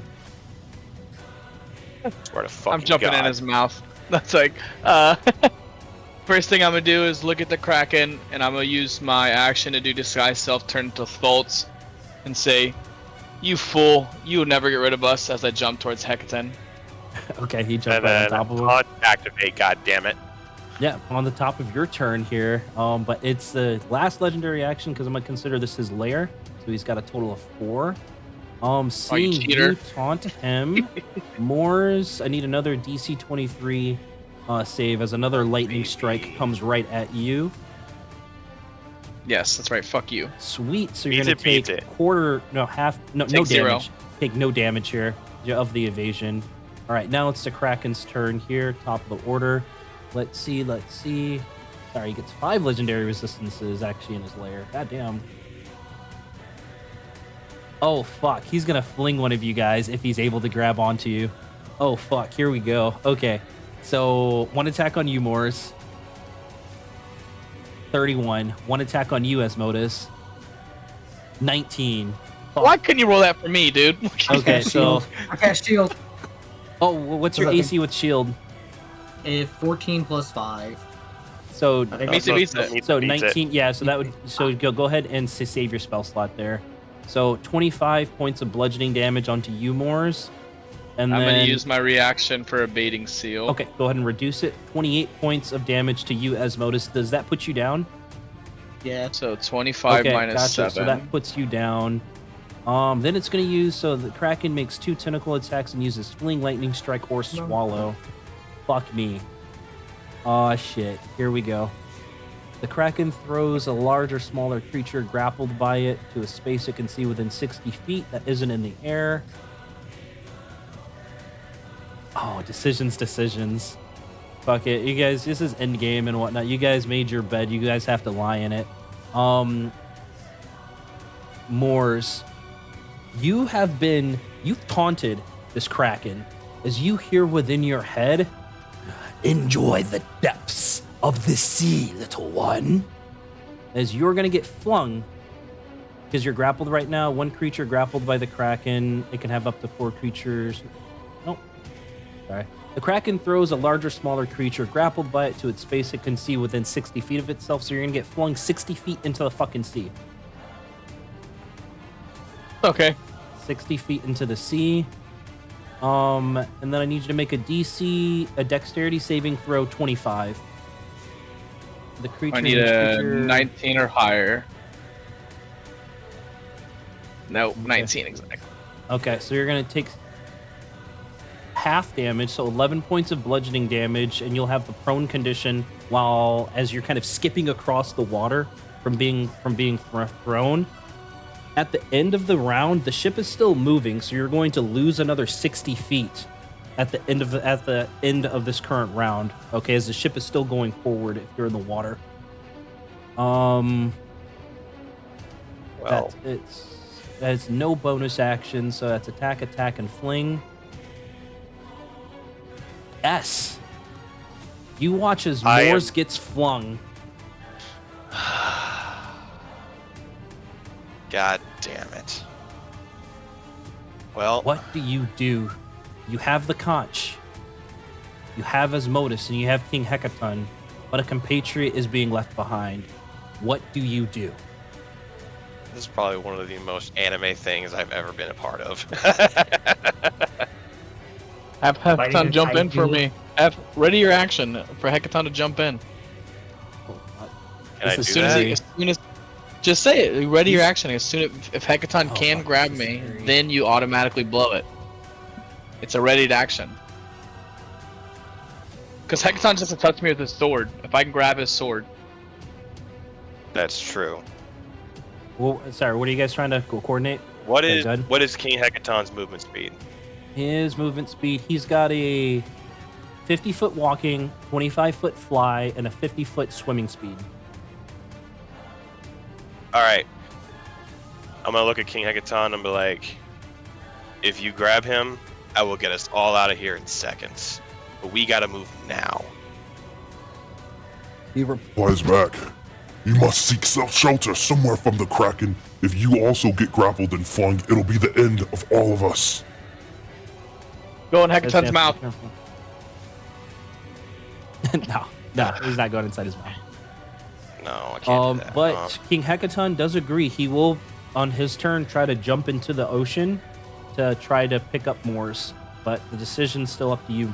So what do you do in this God critical damn it, moment? why are you leaving me with this crap? It's just the way the dice rolled and the turn order. I It's know. fucking scary. God, I'd be fucking terrified. And Honestly- fucking Asmodus is at death's door right now. Honestly, Moors, I don't Wait, think shut I up. can risk it. Wait, shit. Actually, Asmodus, you'll be at condition 3 because you were at 2 and you just re-entered it. No, you're at condition 2. It just hasn't worsened. It sends you back into death's Yeah. door. Okay. So, Fuck me. All right, what do you do? Moors, I can't risk it, dude. I don't think I can risk it. That's a Kraken, my guy. As a All right, DM go ahead. myself, as a I- DM I- myself, I know how fucked this situation is. Leave me. I'll do a Hail Mary thing, and we'll see how Rashad plays it. Bet I'm going to use the conch and get me King Hecaton and Asmodus out of here and back to where we need to As- be. As we're disappearing, because this is at will, I can kind of cast it whenever. I'm gonna cast Word of Misfortune on the Kraken as we disappear. It's not your turn yet. All right. Ah, well, she. I can't do that. Shit. Okay. You blow the horn. Begin the process of teleportation. Right. You see Moors kind of land in the water. You kind of see the skipping. Blow the horn. King Hecaton looks at both of you, and in the last moment before the ship almost gets split in half by the tentacles wrapping and crushing the ship, you're able to escape. The three of you. Shit. I'm gonna just have a moment where my character is like holding the conch and he's like got a tear streaming down his face. And the three of you appear in the Storm Giant's hold on top of that yellow like emblem. When you guys first arrived in the hold, you Moors in your head here. Your friends have abandoned you. You desecrate my ship. You desecrate my cult. Belial will be displeased. After he says that, I scream out, Belial, I know you have assassins watching me. Get me out of here so we can come back and beat this thing. Moors, I want you. It's not going to be an impossible check. It's going to be a charisma check. It's going to have a high DC because you're calling upon your devil patron. Devil patron. Oh man, I want to give you all the luck I have right now. I bro. need you to make a DC 25 persuasion check for me. Persuasion. So I need a 15 or higher. Come on, baby. Fucking 10, so 20. Damn.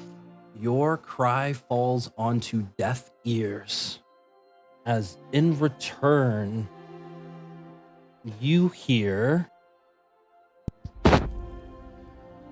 Weakness. Weakness is not allowed. You have failed me, Moors. And you have been abandoned.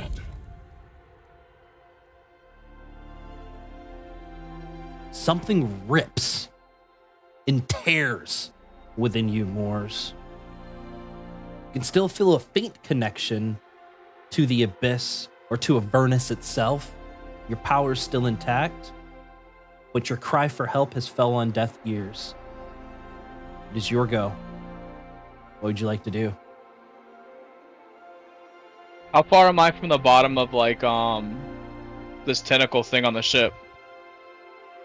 I'm gonna say it's probably like 30 feet. 30 feet or so. Do you have a swim speed?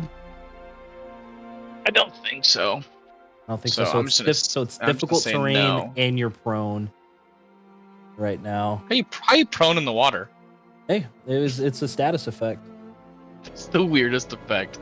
And then, all right, fine. I'll just go. All right, Belial, I always knew you were weak, and I will aim a rapier shot at the Kraken. Go ahead and make your attack. I mean, not rapier, longbow.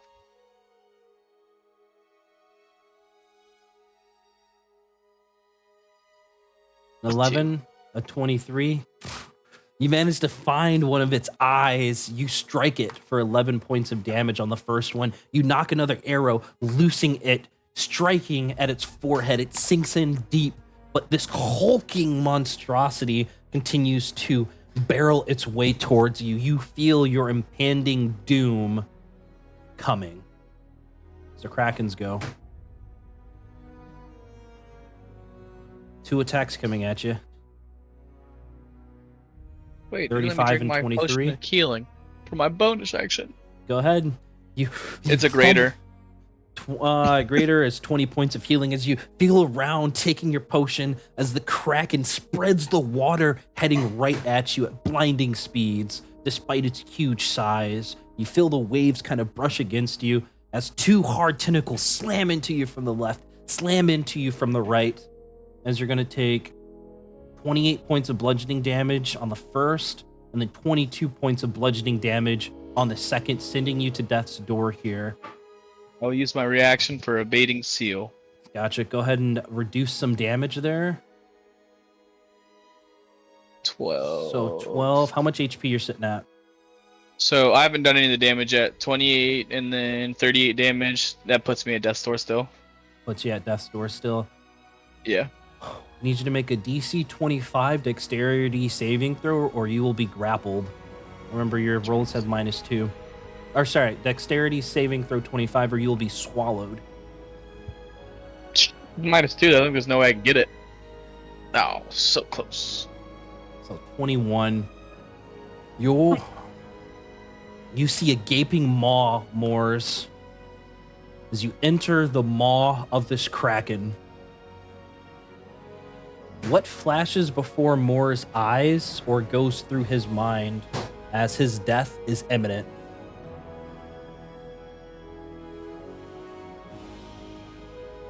Oh, sorry, I thought you were talking out loud. Just thoughts of war and hell, and again, one time, Belial, you truly are weak. The giants will take over.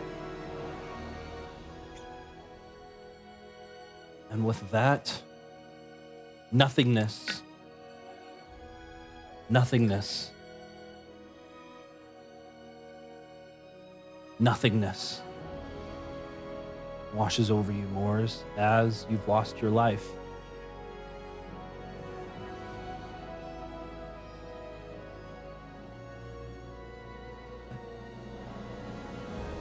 Splinters of wood. Oh, I gotta refresh my page here.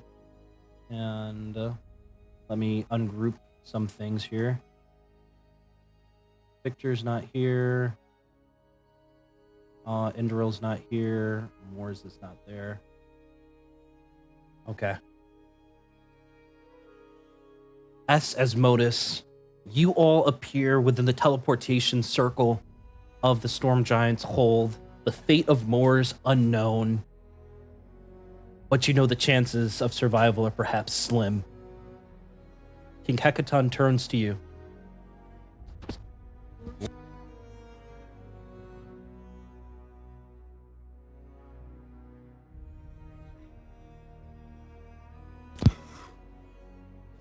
That must have been hard. I know it to be so. I'm going to look up at King Hecaton and simply say, I've been in many battles. I've been in many wars. But loss never gets better. And you never get used to it. It's always hard. But thank you nonetheless.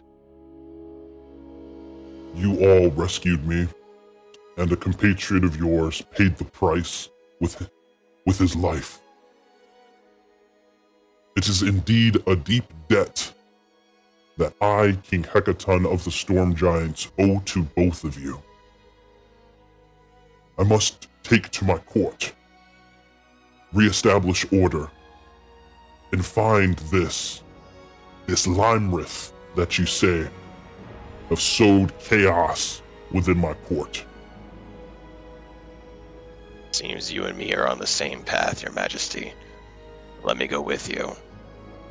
I have Take 'em. I have a deal with this Lymrith of my own. I will go to our scrying portal to do some arcane research on this individual. Take a day to rest and come to my throne room in the morning. We will discuss our future plans from there. Right. And as he says that, these other storm giants that seem to be holding guard, essentially, in this lower chamber of the hold, mouths kind of go agape, stunned by the appearance of their missing king that has been missing for many weeks now, perhaps even many months. They're stunned into awe from the return of King Hecaton, who kind of exudes leadership and charisma. The other giants begin parting ways. Once again, the small person's quarters are just towards the south at like number 3 over there. Well, King Hecaton has told you guys to rest and then meet him tomorrow in the throne room there. I give this him is gonna be like a so warrior worth a second level salute, and then spell I slot. walk past and head to the room. As we kind of teleport in as Modus, just like when the giant's mouth go agape, he's gonna cast pyrotechnics for like fireworks around King Hecaton. Like, he's here! Like a celebration. Go ahead and give yourself a point of heroic inspiration. Kenny, It's so worth I a need you goddamn. to make a level 12 character for me. Oh shit, we are level 12. Fuck. Yeah, you guys Oh, will wait, be whoa. able to. Yeah, I'm gonna What? I'm gonna pause the recording here for a second. Level 11. I need to fix that. Pause this bad Larry here. And sweet. So yeah, so as Modus S, you guys got a pretty restful or perhaps unrestful sleep, plagued by the memories of a lost friend, a lost compatriot here. What you mean? Asmodeus slept like a baby. You guys have your task. The door is cracked open for you to push through. The scene's on you. Alright, I'm There just it gonna go is. ahead and This is the end. Let's say it. off we go then. Yep. And so we're gonna go ahead and why is it doing that? Okay. So you guys head right upstairs to King Hecaton's chambers. No, not that way. That way. Wee. Yeah, you guys can go all the way up to 15. Why? Okay. I got you. There you go. Dragged and dropped. Yeah. Hang on, my thing's acting up. I gotta refresh the page. There we go. Now I can actually move the screen. It was fucking up real bad. Okay. All right. So as you all re-enter this now familiar chamber, as Modus in S, you see King Hecaton seated on his worm throne with Sarissa and the Imperator flanking him. There are a host of other storm giants you make out to perhaps to be their honor guard, or King Hecaton's honor guard, also situated within this room. Within the swirling pool in the very center, there's wispy images of what looks like a desert with a destroyed, old, ruined, amphitheater kind of situated in that swirling pool as if being scried upon. There's an individual, another humanoid inside this room, kind of leaning over the pool as you enter. King Hecaton is the first to speak as he says, Ah, S. Asmodeus. Welcome. We have critical information.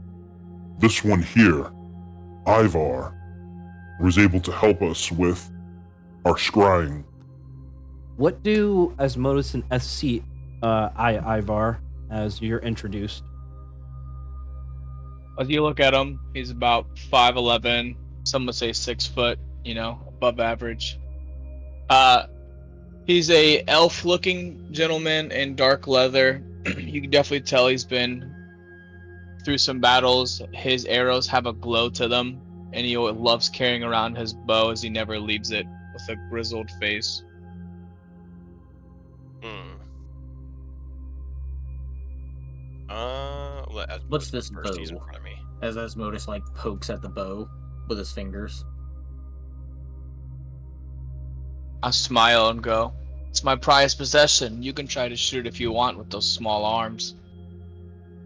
These small arms can cast fireball. I'm gonna walk around and walk up to Ivar slowly. Ivar, you're gonna see a 7'2" humanoid just kind of walk up and look down at you, and I'm going to attempt to look into his eyes and see what type of battles he's faced. I just want to look into those eyes. What does SC, Ivar? I'll Within pull those, down. knowing I'll eyes. pull down my hood. You'll see some scars across my face, a little bit of a burn hidden by my beard. I look at him and go, "As you can tell, I specialize in hunting creatures, and I heard you guys are looking for Lymrith. That bitch owes me." With that, I'm going to respond by taking off my own mask. Ivar, what you see is a face that's half undead. Half one side is rotted, decayed, and very pale. The other side is fresh and healthy. And I'm gonna look at you and say, I believe my grudge is slightly worse in this case, but I respect your morals. I'll chuckle and go, "Looks like you got the worst of it. Should have been quicker." I'm just gonna say out loud, I like this one. Yeah, I mean, he seems okay. Now that you are all acquainted, Ivar has agreed to join us. Now the information. Lymrith, as you well know, is an adult blue dragon. She's known as the Doom of the Desert. She is also called the Dragon of Statues because she creates statues from the corpses of those she slays. Her lair is a ruined amphitheater half buried in the cold desert sands northeast of Ascor, an ancient and abandoned dwarven city. She's a spellcaster, and like all blue dragons, immune to lightning. That We plan on executing a raid on this amphitheater. I and my honor guard will lead the assault. And as he says that, it's odd. You all oddly notice that Sarissa's name was not mentioned. She eyes her father with a look of concern, or perhaps a look of eagerness. Perhaps she's waiting. What do you guys do, if anything? I'm gonna observe Arissa and King Agaton and see if there is any kind of silent conversation going on between the two. Go and roll an insight check for me, S. Ivar, Asmodeus, how about you two? I don't know much about Sarissa, so I'm just watching the room, knowing that I was brought here by King to see if there's any ill intent or anything from anyone. I would also Okay. like to observe this conversation between Hekaton and Sarissa. Okay, Asmodeus, go ahead and roll an insight check. You're finding the expressions kind of hard to read on King Hekaton and Sarissa. However, you, Asmodeus, are able to kind of see between the lines, and you can tell that Sarissa she held the throne for many months in her father's absence. She's proven herself, without a doubt, to be a capable ruler in his stead, but the way that he mentioned that he would lead the assault with his honor guard and not include her, two things pop in your head. One, he's either overly protective or potentially wants her to sit in his stead if he should fall. Ooh. Decision.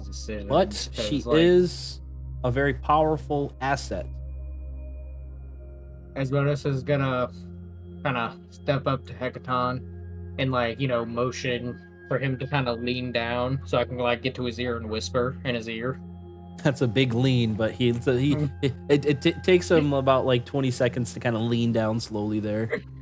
And I'm going to, cover up his ear with, my hands, so I'm just talking directly in his ear. I'm like, look, I understand that you love your daughter, but I feel like she's gonna be super helpful in this next fight, and I feel like she's gonna be really strong because I feel like she can hold herself. I don't know what your plan is, but I feel like even if you were to fall, she would rise to the occasion. Go ahead and give me persuasion at advantage.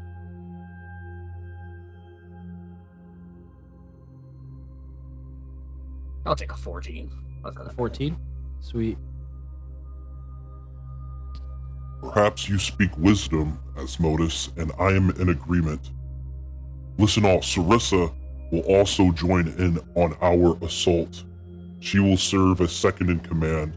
Imperator Uthor will maintain our hold. And like the attack one Titan salute, I'm gonna put my fist to my chest, and I'm like, "Yep, that's it." Like just saluting him pretty much. He gives you a very slow nod, eyeing each of you, before King Hecaton kind of throws up an arm as He says, "Bring from the royal treasury the potions of giant." As he says that, you all hear a as if some type of magical device perhaps was like being depowered, like somewhere beyond King Hecaton. You realize it's the royal treasury that you kind of bypassed when you went to area 18 there with the teleportation circle, or rather the other teleportation spot. And it takes about maybe like a minute or two before another very large storm giant kind of comes within view and hands King Hecaton a couple of potions, right? And these are giant-sized potions, perhaps well over or approaching the height of S, but not quite. About 6 foot tall. Hell yeah! 6 foot tall potions or so, right? I'm 6'1", so I'm taller than the potions by like 1 foot. King Hecaton sits each of these potions down. There's plenty enough space within the cork, perhaps to even like dive inside this thing, perhaps.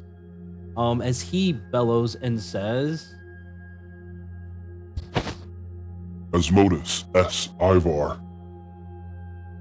for you truly to take part in this raid, I need each of you to become like us, a giant.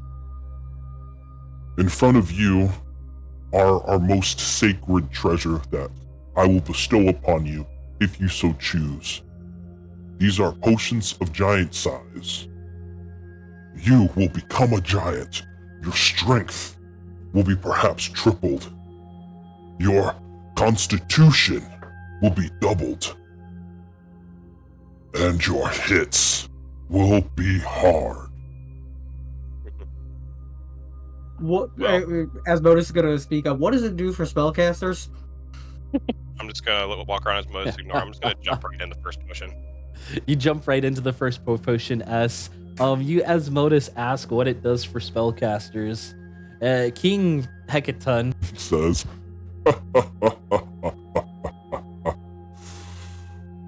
it will make you the strongest wizard, strongest sorcerer, strongest warlock to be able to lift a great axe.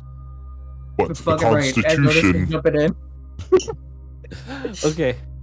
So you guys can look up what potion of giant size does, right? And so when you drink this potion, you're gonna become huge for 24 hours. We're gonna kind of extend it for like the next part here, right?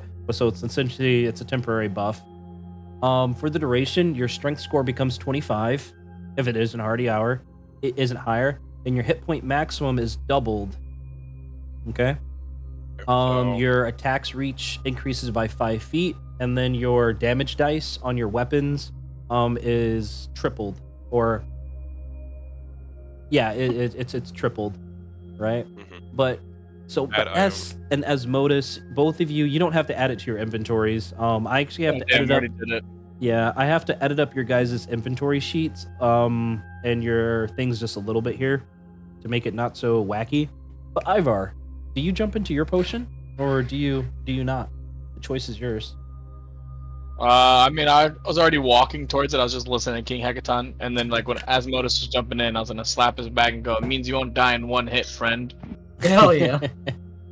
All right, gotcha. Let me pause this recording. Wait, So as each of you jump into your potions, begin to drink up some of this potion, within moments your muscles begin to swell and enlarge before you burst into your huge giant form. This is very disorienting for some. US and Asmodus being relatively tall already, you know that's a long way down if you're able to fall down, but this is a really long way down if you were to trip and fall. All right. Well, better watch our steps. King Hecaton Looks at you. Now is the time to strike. We know the location. We have our forces. Are you all ready to assault Lymrith's lair? Under one condition. What is your I get her condition? heart. I get her heart. I want to kill her myself. Gladly. What? The kill At is least be the yours. last person to get the deadly blow, if you know what I mean. Then let's go. Come, make way to the teleportation circle. Clear your minds, for I will be the only one to think of the destination, lest we all be cast into the abyss. Okay, sweet. So King Hecaton makes his way over to the teleportation circle, followed by his King's Guard and the rest of you. Ivar, do you think of anything, or is your mind blank? I just walk in smiling. Okay, S, do you think of anything, or is your mind blank? As instructed, I go crystal clear. Okay, Think of more. and Asmodus, is you thinking of something, or is your mind blank? Asmodus's mind goes still, with no images, no sounds, nothing. Okay.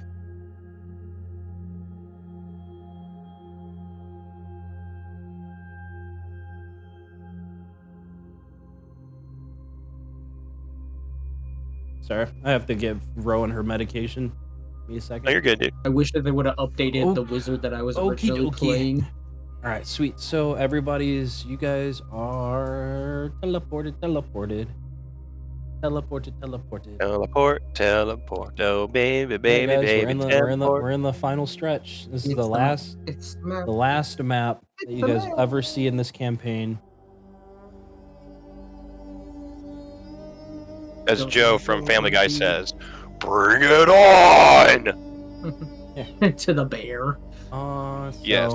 We have to change some stuff up because Moors is not here. He's being dissolved. Victor's not here because he's at a birthday party. Yeah, but Morris is then- currently being digested. He's currently being digested. Digested. Let me paint you guys your scene here.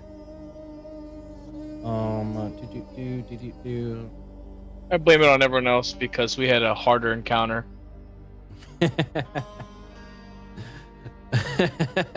Yeah. So If they would have been here, it would have been a different story. Yeah. We could have. Yeah, probably. Because like Victor has like his fucking vortex warp stuff, so would have been able to just like teleport you back onto the thing. But hey, man, He could have. sucks. So And stroke of genius. yeah. Oh yeah. Flash genius. Flash of genius. Okay, so your journey ends here in the desert. A churning cauldron of black clouds fills the sky as thunder peals and lightning flashes above. Half buried in the cold dunes is a crumbling amphitheater adorned with statues, many of them broken, the rest worn by wind and sand. Two large trebuchets stand atop these ruins, unmanned and severely aged. Where cheers once rang out across a great city, now a solemn fortress stands before you, waiting for you to draw near. You see obvious tracks, obvious dragon feet tracks, kind of going this way here to the opening of this. Well. King Hecaton and his posse ready their weapons and bold Strodley in front. Well, What do you I'll guys follow say, or what do you suit. guys do? I'm following suit. I'm in battle mode. I'm not talking. I'm just following and ready to go. Okay. Sweet. So I'll uncover Guys some more notice stuff he's just, here. like, starting to conjure spells in his hand, preparing. So you see in front of you what looks to be like a small hole that seems to be sinking in sand, like obviously like a very small sinkhole, right in the very center of this walking path. Now you guys should be able to see in the center. Is perhaps a hole. There you go. So that's what you guys see. King Hecaton voices up. Be on your guard. I don't know where Lymrith lies, but she is here. I can feel her evil. Which direction you guys want to go? I have an idea. Okay, you go first. With the Scepter of Faith, find the path. Yep, you want to cast find the path. Find the through- path directly through to Lymrith. Fuck yeah, you can. Well, let me read it for a second. I love it. You magically sense the most direct physical route to a location you name. You must be familiar with the location, and the spell fails if you name a destination on another plane of existence. A moving destination such as a mobile fortress or an unspecified destination such as a green dragon's lair.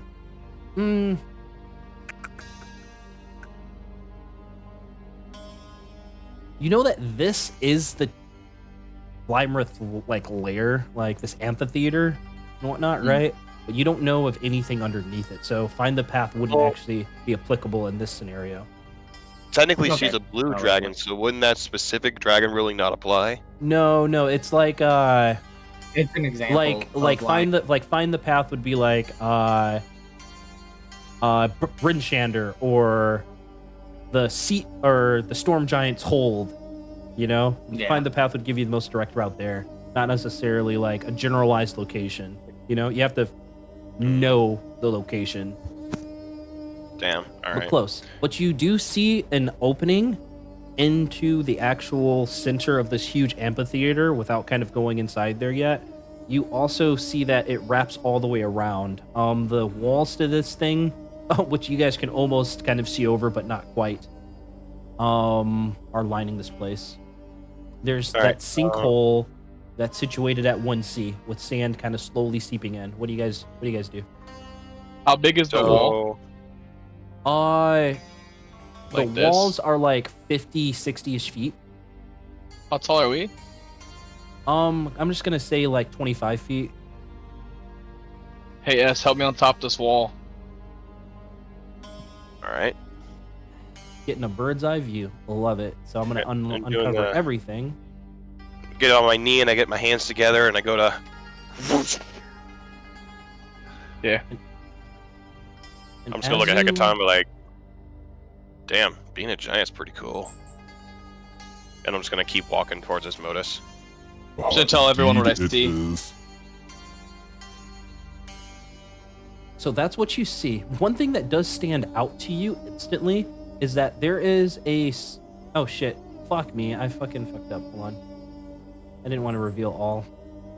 No, put it back. Wait, I think I already found out. I think I already found what Rashad's talking about anyway. wait, I did too. I'll keep my mouth Wait. shut though. Ivan. I didn't do it. Do now I you have gotta- a bottle of water, Gotta do this. There we go. I can resume this now. like in your inventory? Do you have like a canteen of water? No. You Deleting the fog of war. Deleting the fog of I got a war. water skin. Yeah, I have a water skin. What Cool, I'm shenanigans are turning you? sand into glass. Wait, what? I'm turning sand into glass. Wait, what do you mean? Lightning with on damp sand, turn sand into glass. On wet sand, you with lightning, I can turn sand into glass. Tell me I'm wrong. Technically, I don't know, dude. yes, but it wouldn't be very stable glass. The only Well, reason point, why is they because fought lightning is not a battle. direct form of heat. It's just it's a direct wave of energy. Well, I also have heat spells like control flame, so You on know, and that so would be forth. more effective. I don't know, That would dude. be more. Because That would be more. It's I really think- just for the sinkhole. That's what I'm thinking too. Yeah. Give us a Oh nice my little god, bridge. I have to fucking delete the rest of this fog of war. It's taking so long. I mean, my hands are ginormous, so No, because it's a 2-tiered map. So like, if I delete all, which I did, it revealed like all of the bottom layer, right? Yeah. So I've got to I'm delete gonna. this. I'm want gonna Lymrith's elbow. head back at the bottom. I just want you to know that. I'm gonna elbow Asmodus' head. Or Asmodus, like, watch this. Hey, Ivar, what do your elf eyes see? what do your elf eyes see? I already told you everything I saw. God damn, that thing's I didn't far hear as you. fuck. It's the I map. mean, I am also an elf. I'm an astral elf. I'm a space elf. Oh, I but just hey, picked custom hey, one hey that's guys, laid your out. your movement speed does not increase with the size, by the way. It stays the same. Okay, that's fine. That's Okay. fair. I just forgot to mention that. Okay, cool. Three squares. So something that does stand out is the Mystics camp. You see like a bunch of huts with a smoldering fire. Go ahead and roll a nature check from that far away there for me, Ivar. Oh, yeah. Thank God Rangers are proficient in nature. Okay, I'm gotcha. not a So- ranger. I'm a fighter. Oh. Oh shit. Okay. Okay, no, so the from- better Ranger. Sorry. So, the better ranger. So from what you're able to see, you determine that fire is probably only a few hours old. Whoever's probably made it, probably somewhere still around here. Hecaton, someone was here, there was a fire, and you can tell it's not that old. Perhaps we should go investigate. What is your recommendation? I I'm think not if sure me and if Asmodus that go. I think if me and Asmodus go on an angle downward, like through this crevice here, and then have Hecaton and them go the other way, kind of sandwich them just in case some shitty happens. Yeah, I mean that sounds like a good battle plan. You want these guys to go this I way? don't- No. Down. This way. Direct south. Okay, This. sweet. So they head down south, getting closer to that Mystic camp to try to investigate I'm it gonna and see what's going on. Slide down here, and then just walk down these stairs. Yeah, I'm gonna stay at this corner and just kind of stay at a distance. Just Okay. kind of watch. Gotcha. Half hidden per se. And so as King Hecatona's entourage gets closer to the Mystics camps, you begin to see him kind of point to other locations, issuing commands for the other giants to begin like examining the area, searching for clues, things of that nature, including sending Sarissa around to kind of search for clues. He's kind of peeking down that hole where you just see a bunch of sand there. King Hecaton points down towards the Mystic camp and then bellows out to all of you.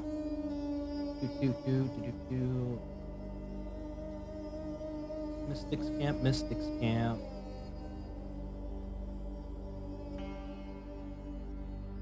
Where's that? Okay, there it is. He says, there are 6 bedrolls here, meaning 6 individuals. I'm not too keen to other creatures, but most humans don't leave a single slithery line along the sand, do they? Have any of you seen tracks like these? Have I in Those my sound like travels? Yanti. I'm gonna look up. I'm gonna go to Sarissa real quick. Mhm. I'm like, my lady, I wouldn't go near that hole if I were you. Okay, gotcha. She looks at you and kind of gives you a solid nod, not jumping in, but still observing the area. There, Asmodus, Ivar, go ahead and roll either survival, nature, or history checks. Your choice. I will roll a history check. As you're examining the tracks. So Damn. 26 and 11. So looking at the tracks, both of you see a combination of two things. You see humanoid footprints. You also see slithering lines. And what comes to your mind is the race Yuan T. Yanti. Yuan T. snake people, essentially. Some of Yeah. them having snake bodies and human torsos, or some of them having human bodies and a snake head. There's different variations, but you know of these creatures to exist. These humanoids to exist. I'm going to relay this information to King Hecaton that these seem like Yanti creatures, and I'm going to give those descriptions of like the snake people with human tops, snake tops with human bottoms. And as Modus and Ivar, you see that the majority of the slithering from these tracks lead into here. This entrance. Let's go ahead and do a group perception check.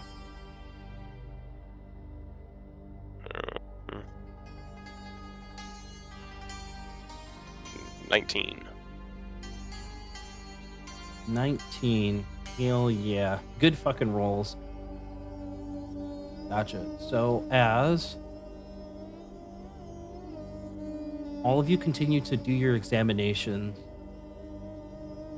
and the other storm giants, god damn it, and the other storm giants continue to do theirs, you all begin to notice some of these statues seemingly to shift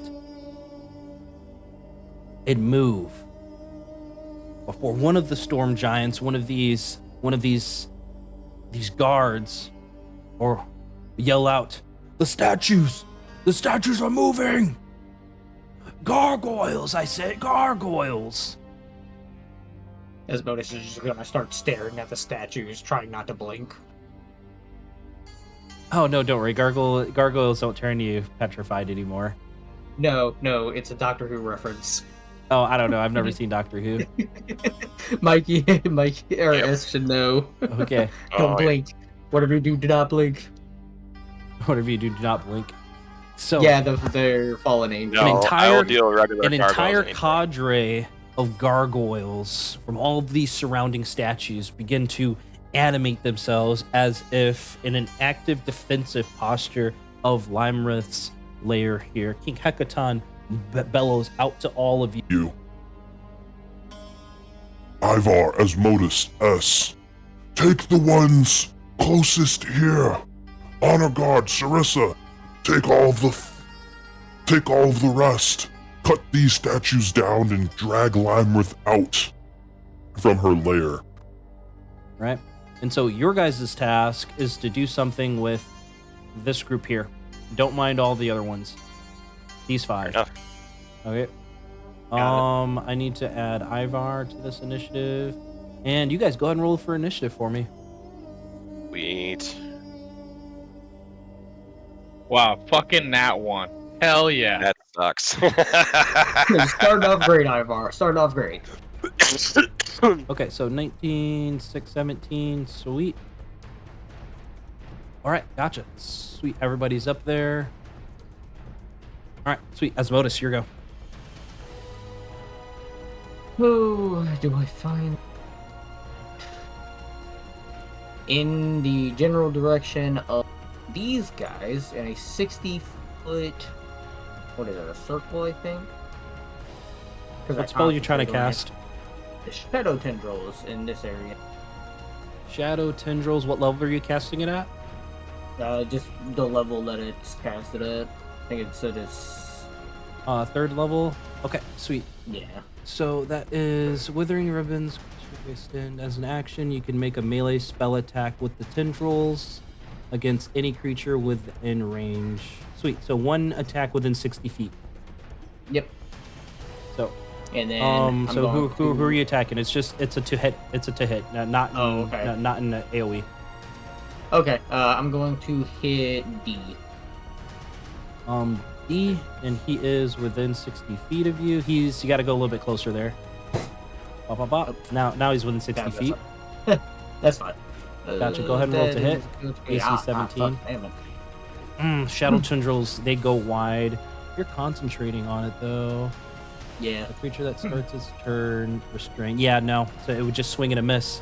So third level spell Yeah. slot, you burn it. I mean, that's everything I can do without Okay. my Gotcha. bonus action. S, these gargoyles About begin to all- animate and shake. What do you do? I'm gonna do a kind of an impression to the princess a little bit, and I'm gonna pull out my longbow. I'm gonna get on one knee, rest the bottom nook of the bow to the ground, and engage in a siege position. Okay. And I'm going to use a longbow against Gargoyle A. Send it. And as your arrows now tripled in size, you draw your bow before loosing it. Woof. Yeah. You overcorrect, not used to your huge size just yet, as you knock your second arrow. Let's try again.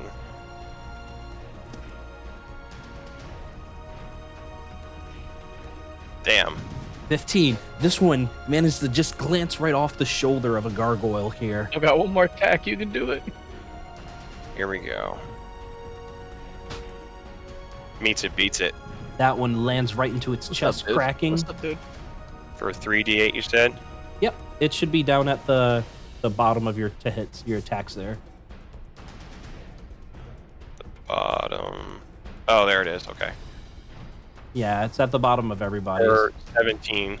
Nice, good damage there. 17 points of damage. Love it. That should end your turn. Are you doing anything else? Or are you moving? I'm gonna stand by and just stay close to the princess in case if something happens. Okay.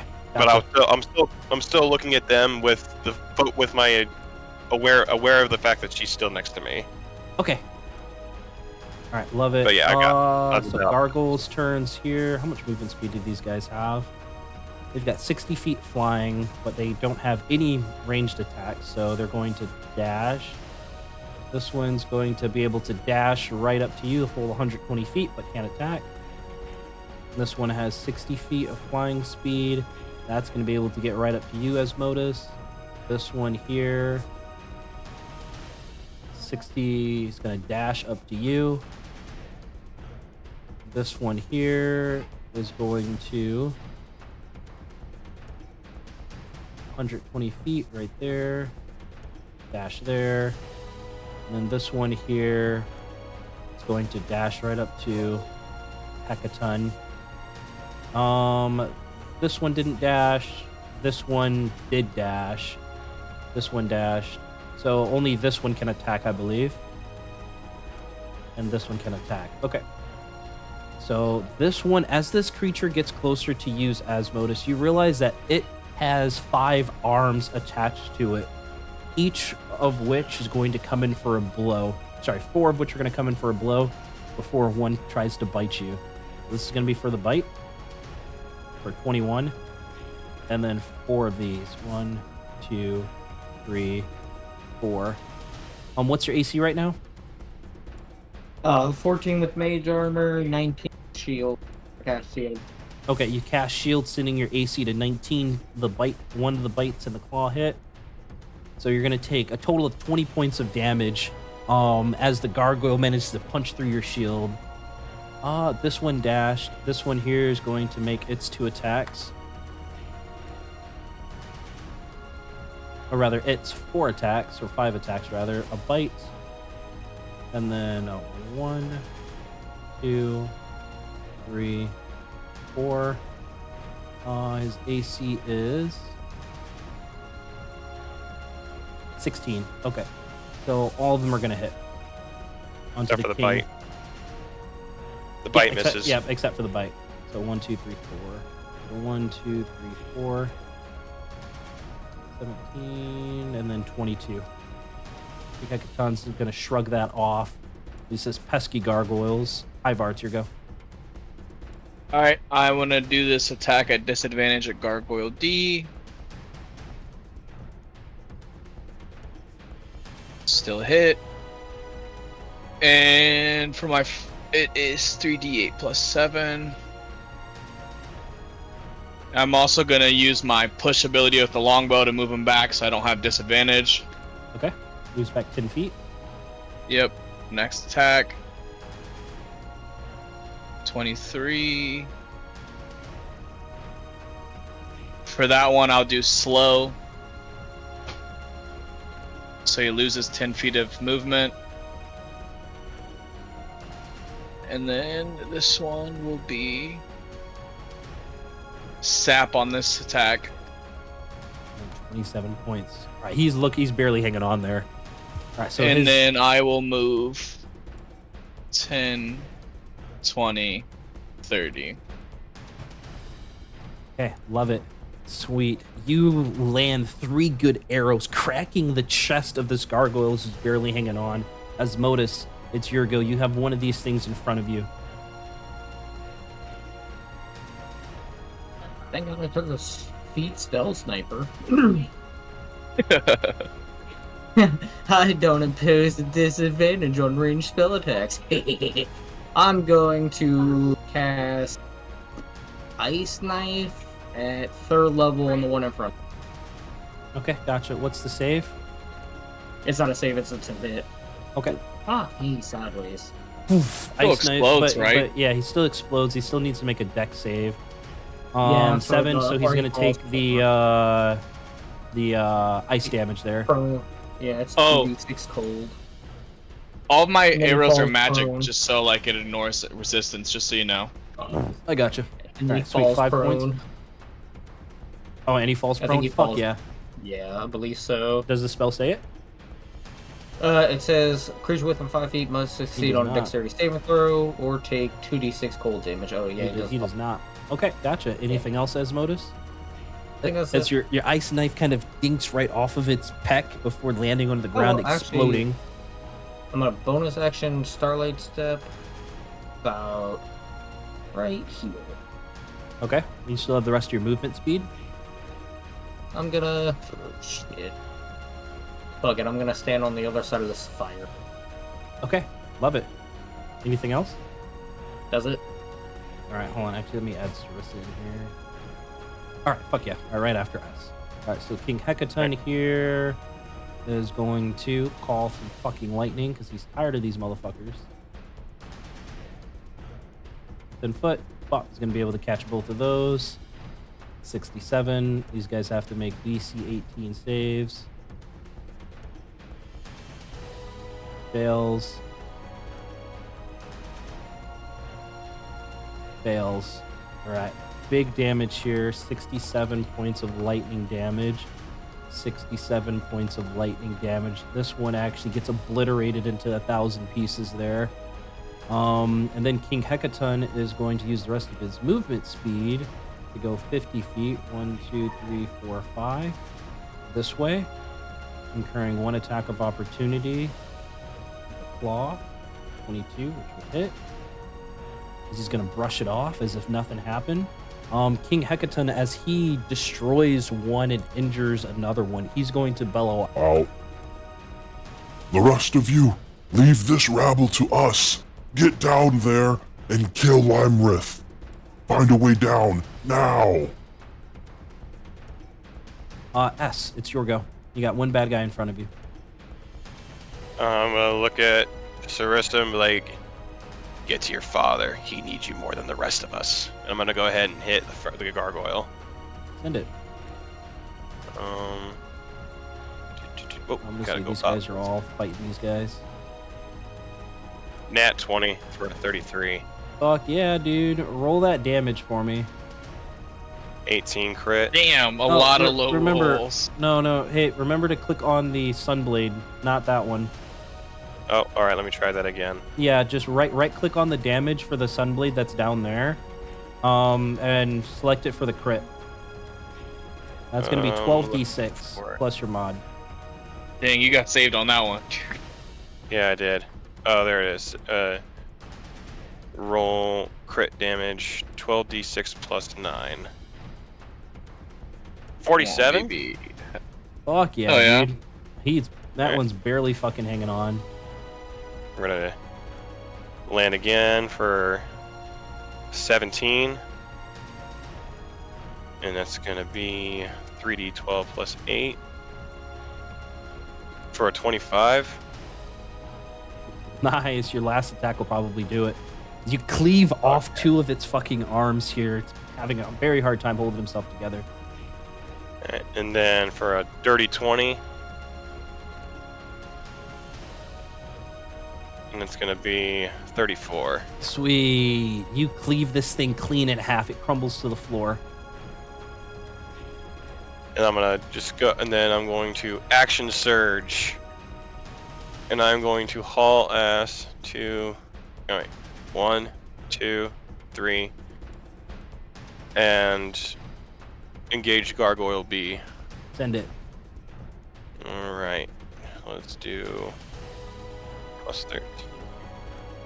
Nat 20.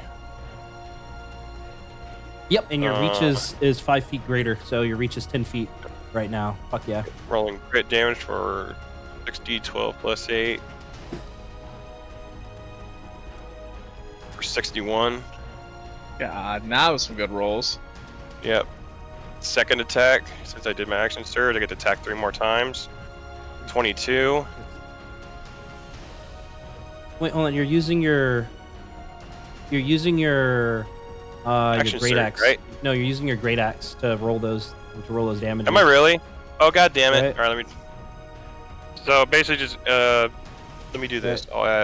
So you need Wait, to it says roll great the one It that says says great the sword though.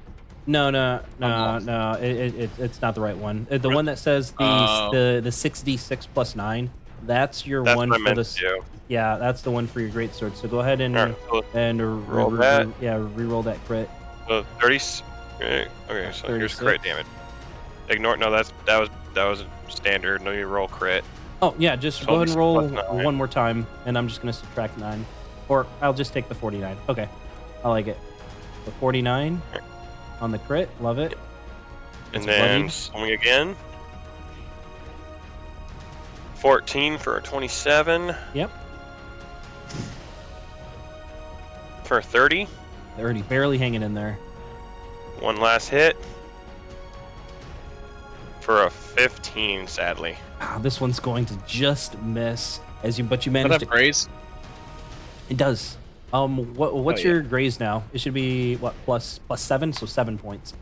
All right, gotcha. Damn. 7 points on top of the miss there, carving deep, almost cleaving this thing in half. Anything else? Sadly, that's all I got. Okay, gotcha. Sarissa is going to just charge over here into the fray with those gargoyles. Rest of these gargoyles, this one's going to close the distance with you. This one here is close the distance with King Hecaton. This one here, it has a fly speed of 60 feet. It's going to get in between you two. So this one here in front of you, S, is going to make 1 bite and then 4 claws. 1 bite and then 4 claws. 1, 2, 3, 4. God, So the and bite then- hits. Oh, hold on a minute. Let me do the. I just got the. Do I have to do all 4, or do I do have to just 1 for this? What are you trying to do? Protective wings. Gift of the metallic dragon. Add +4 to my own AC. Oh yeah, can you do it for yourself? Fuck Yes. yeah, dude. Yeah, you or Is another it- creature. Yeah, no. It's just against the attack roll, potentially causing it. Okay, gotcha. So it's your choice if you wanted to do. Hold on. Oh, sorry. You can only use 1 per reaction, I should say. So right. 1 So I per would have reaction. to use all 4. No. You can only use 1 at a time. You can't But stack it. would that because- one block all 4 chances to hit though? No, because it's only against 1 triggering attack. Okay, that's what I needed to know. So I can potentially miss 1 extra, but still get hit by the others. Correct. Okay, that's all I needed to know. So I'm gonna go ahead and do that. Have my gift of the metallic dragon. Okay. Add +4 to my AC on whichever one is guaranteed to hit. Gotcha. So it negates the first bite. The first claw misses, but the other 3 claws will hit. Okay. But the fair. bite does more of the damage anyway. But that's the one you want to like block and parry. So 1, 2, 3. So you're gonna take 27 points total of slashing damage from this gargoyle as it begins to try to rip and tear at you. Fair enough. Ivar and Asmodus, it's gonna be split 1 bite at you, Ivar, and then 2 claws apiece. So 15 misses you, Bitch. Ivar, and then 2 claws at you, Ivar, and then 2 claws at you, Hit. Asmodus. The 1 last hit. 2. Okay, and so both you guys just get hit once. So this one's going to be for you, Ivar, on the claws, so 6 points of slashing damage. And you, Asmodus, 10 points of slashing damage. Okay. And then this one's gonna make its attacks against Hecaton. 1, 2, 3, 4. So bite hits, and then 2 claws. Bites and 2 claws. That's 25, and then 10. Okay. That's the gargoyles begin to try to chase you all down, seemingly trying to protect the entrances to Lymrith's lair. Ivar, it's your go. Same thing, disadvantage. 18. That should push him back 10 feet. Okay. Does that technically land him in the fire? No, it's like, it 17. was like smoldering. 17 Oh, points of okay. damage. As the first arrow hits his chest, cracking. I'll do Second another arrow push. follows up. Okay, pushing him back another 10 feet. Right. He was right here. Saved just right there. So 10, 20. Let's go diagonally. 24. Nice. Good damage there. All right, and then this last one, I will do slow effect. Okay, remind me his movement speed's reduced by 10 feet, okay? All right. Oh fuck! I did 1 damage. Ignore that one. There you go. 18. Well, I 18. should have fucking was. Gotcha. He's barely hanging on there. Yeah. All right, and then that was my 3 attacks. 10, 20, 30. I believe we can go down here. I think I saw stairs when I was scouting Hecaton. Okay. Bellows out. Yes, quickly. I'm sure more gargoyles will be able to come. We'll take care of them. We will guard your exit, or we will guard the entrance. Oh, Ivar, anything else? Nope, that was it. Gotcha. Asmodeus, it's your go. Alright. I'm going to 5, or is it 10 feet per square? They're 10. They're 10 10. feet. 10, 20, 30, and then I'm going to dash. 10, 20, 30, and I'm going to get towards these stairs right here. Towards S2. Okay, fuck yeah. You're splitting up the pack. All right. Does that end your turn? That should. Yeah, it does. Okay, gotcha. So you, Asmodeus, running heavy feet behind King Hecaton, who's going to take his storm sword and make 1 attack against a gargoyle right here, which is going to completely shatter him for that much damage. And then he's going to hold up his hand as a thunderbolt forms and launches it at the gargoyle that got pushed by Ivar's arrow and take 22 points of damage. Right, and this one's going to shatter. Right, and then King Hecaton's going to use the rest of his movement speed to run right past you. 4, 5, 6. Well, seemingly to head towards the fray of the other storm giants that seem to be in a huge melee with these gargoyles. Asmodeus and Ivar, you see you're heading in 2 opposite directions. I'm gonna drop him out of the initiative there. S, the last of your required gargoyle stands in front of you. What do you do? Fucking his ass up. That's what I'm doing. Great sword. 15, fine. He gets raised for 22. 7, barely hanging on. For 19 to hit. All right, this one's gonna do it. Oh no, wrong one. Wrong dice. I went It's too okay. far. He's got 7 HP left here. And whatnot. Well, what does it look like as you're able to down your last gargoyle here? As he goes to block my greatsword, I'm just going to kick him so fucking hard he explodes. Hell, he shatters into thousands of stone pieces as they kind of scratch across the ground, right?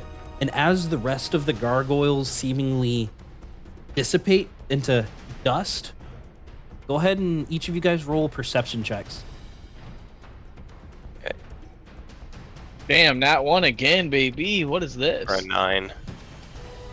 Okay, so Ivar, you're focused elsewhere on the scenes of chaos and battle, but you, Asmodeus, catch the semblance of some of these broken pieces on the gargoyle slowly starting to move, perhaps trying to reform. You realize that after a certain amount of time, they'll probably reform. However, you have plenty of enough time to get within this layer before they do so, right? You know that I want to Mhm. scream to Asmodeus. Do you want to go towards the entire, or do you want to go the other way?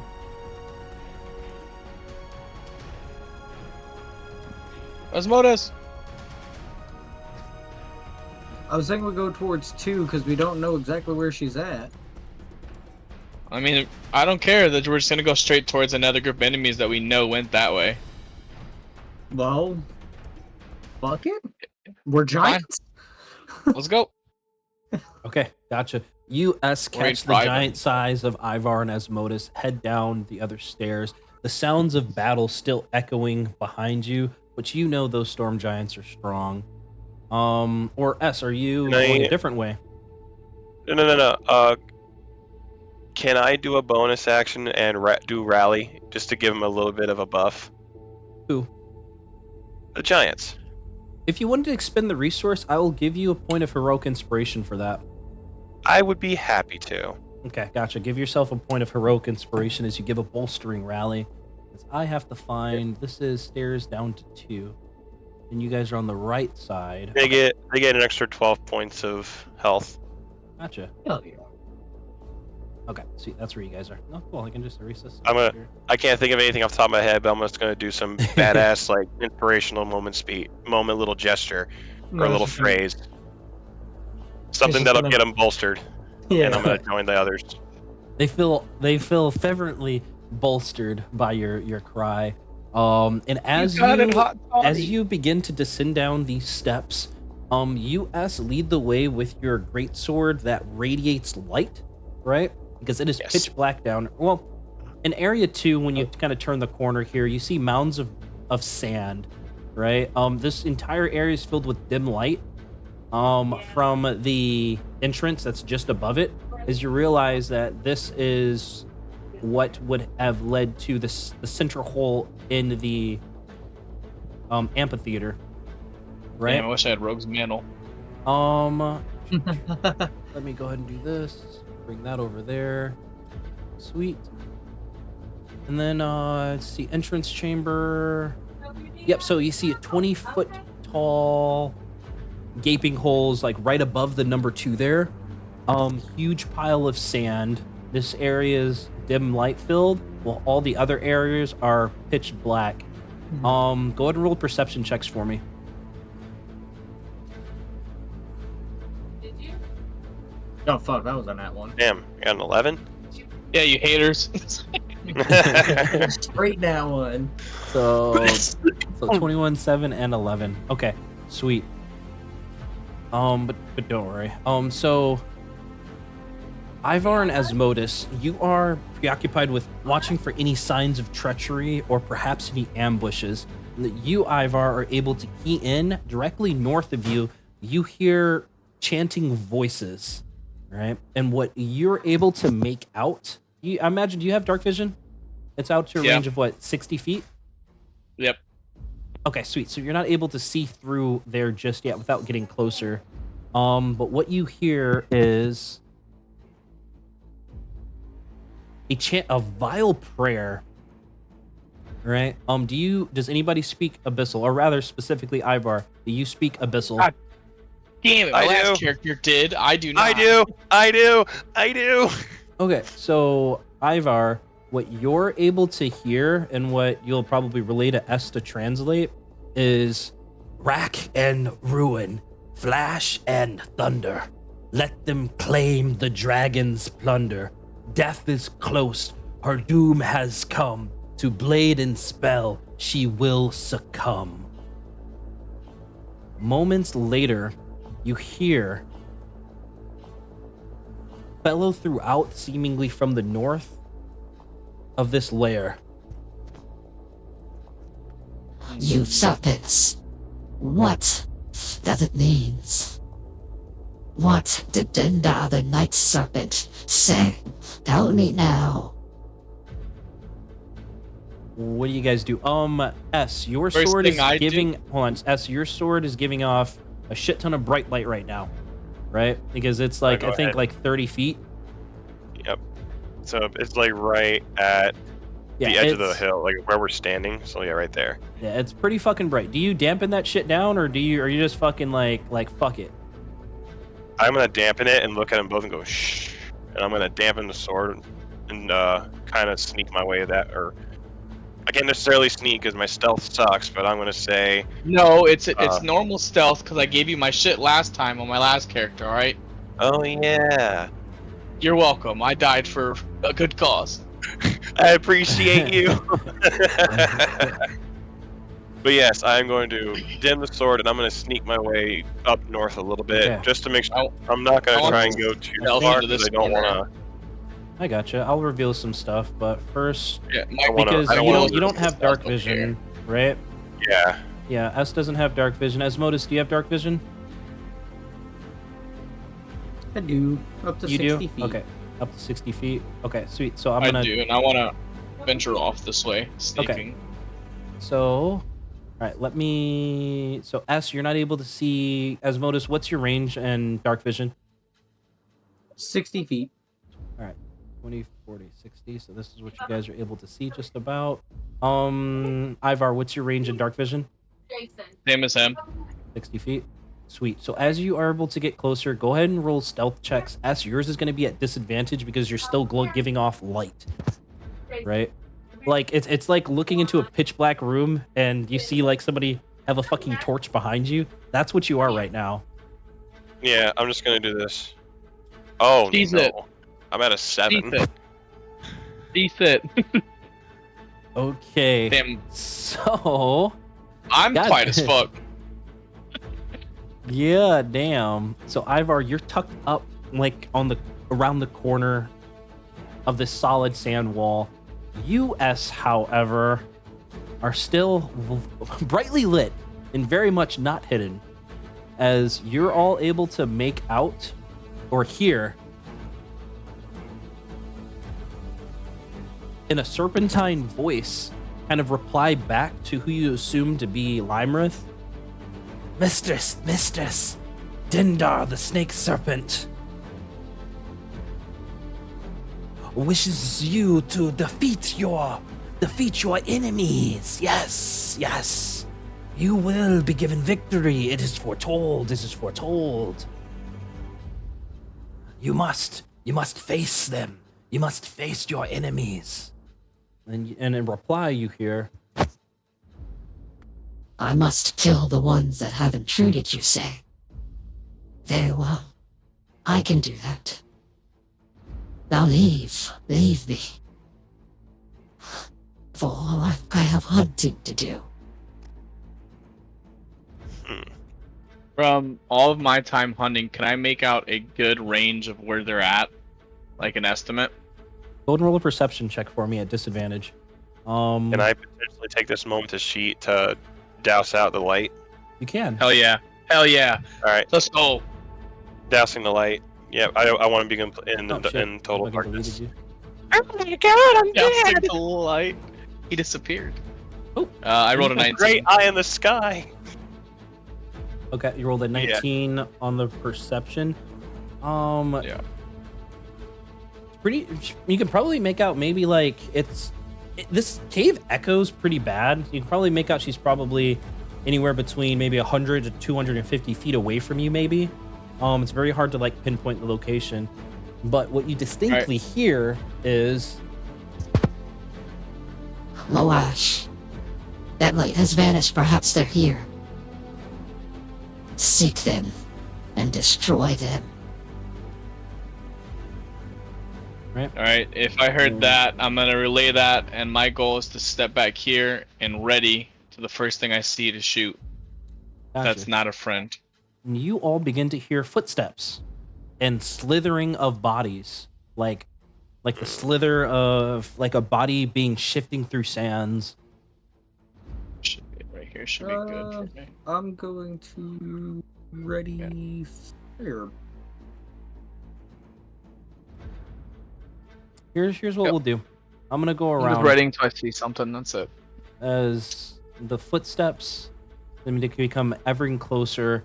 You, Asmodus, and you, Asmodus, are the first to see. Actually, what's their fucking vision? I know they have dark vision. 60 feet. Probably Okay. 60. Yeah, sweet. We see each other at the same time. I see you, Yeah. see me, see you. Sweet. So you, Asmodus, see from the darkness, a Yuan Tai with a human body and a snake-like head, like come within view. You can tell that perhaps there's a couple of others behind it, but you're not able to make it out. Okay, what do you do, Asmodeus? You can see that they're not carrying any. The lead one's not carrying any weapons, and instead is kind of dressed in more priestly gowns. I'm going to save the spell slot, and I'm going to start slowly stepping out, going, hello. S, what do you do? Do they technically see me since we're in darkness? Do they see me right now? Let's see. Your thing's doused, right? 5, 6. Yeah. Yeah, my light's you out. are just outside of their range for dark vision. If you go another 10 feet, you would be within their range. All right, I'm going to actually sit exactly where I am, and I'm going to get down on a knee and get my longbow prepped and go into a siege position. Okay, go ahead and roll me a stealth check. I can do this one at regular this time. Yep, regular DC's 15. 17. Sweet. 17, sweet. So you're hidden. So Asmodeus, what about you, Ivar? You see Asmodeus continue forward there. Since I know he's trying something, I'm gonna try to sneak up to this wall, and again, gotcha. ready if anything happens, pop and shoot. All right, give me a stealth check.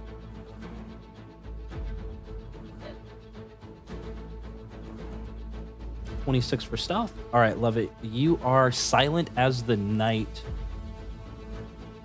And then 120 feet. Okay, almost there.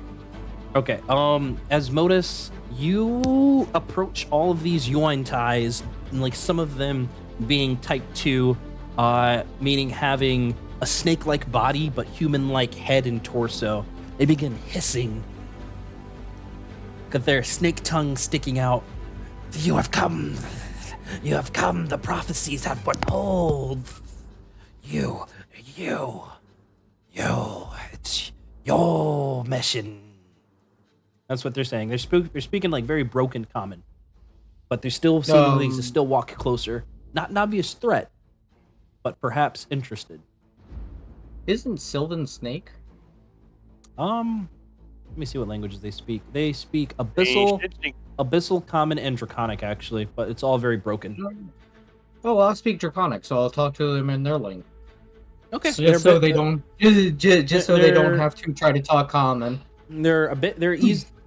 Find it a bit easier to speak in Draconic. Yeah, I'm going to say in Draconic. Yes, we are here to stop and or render Lymrith useless and save the giants. Rack and ruin, flash and thunder. Let them claim the dragon's plunder. Death is close, her doom is come. To Bladen's spells she will succumb. They begin chanting that as you say that, all in sequence, all in unison as they continue to press closer. You hear further in Asmodeus. Hold on, that's 10, 20, 30, 40, 50, 60. Yeah, so this is a limit to your vision right here. As it's still pitch black further in. There's a couple of sand dunes like right next to you. You hear No. You better not.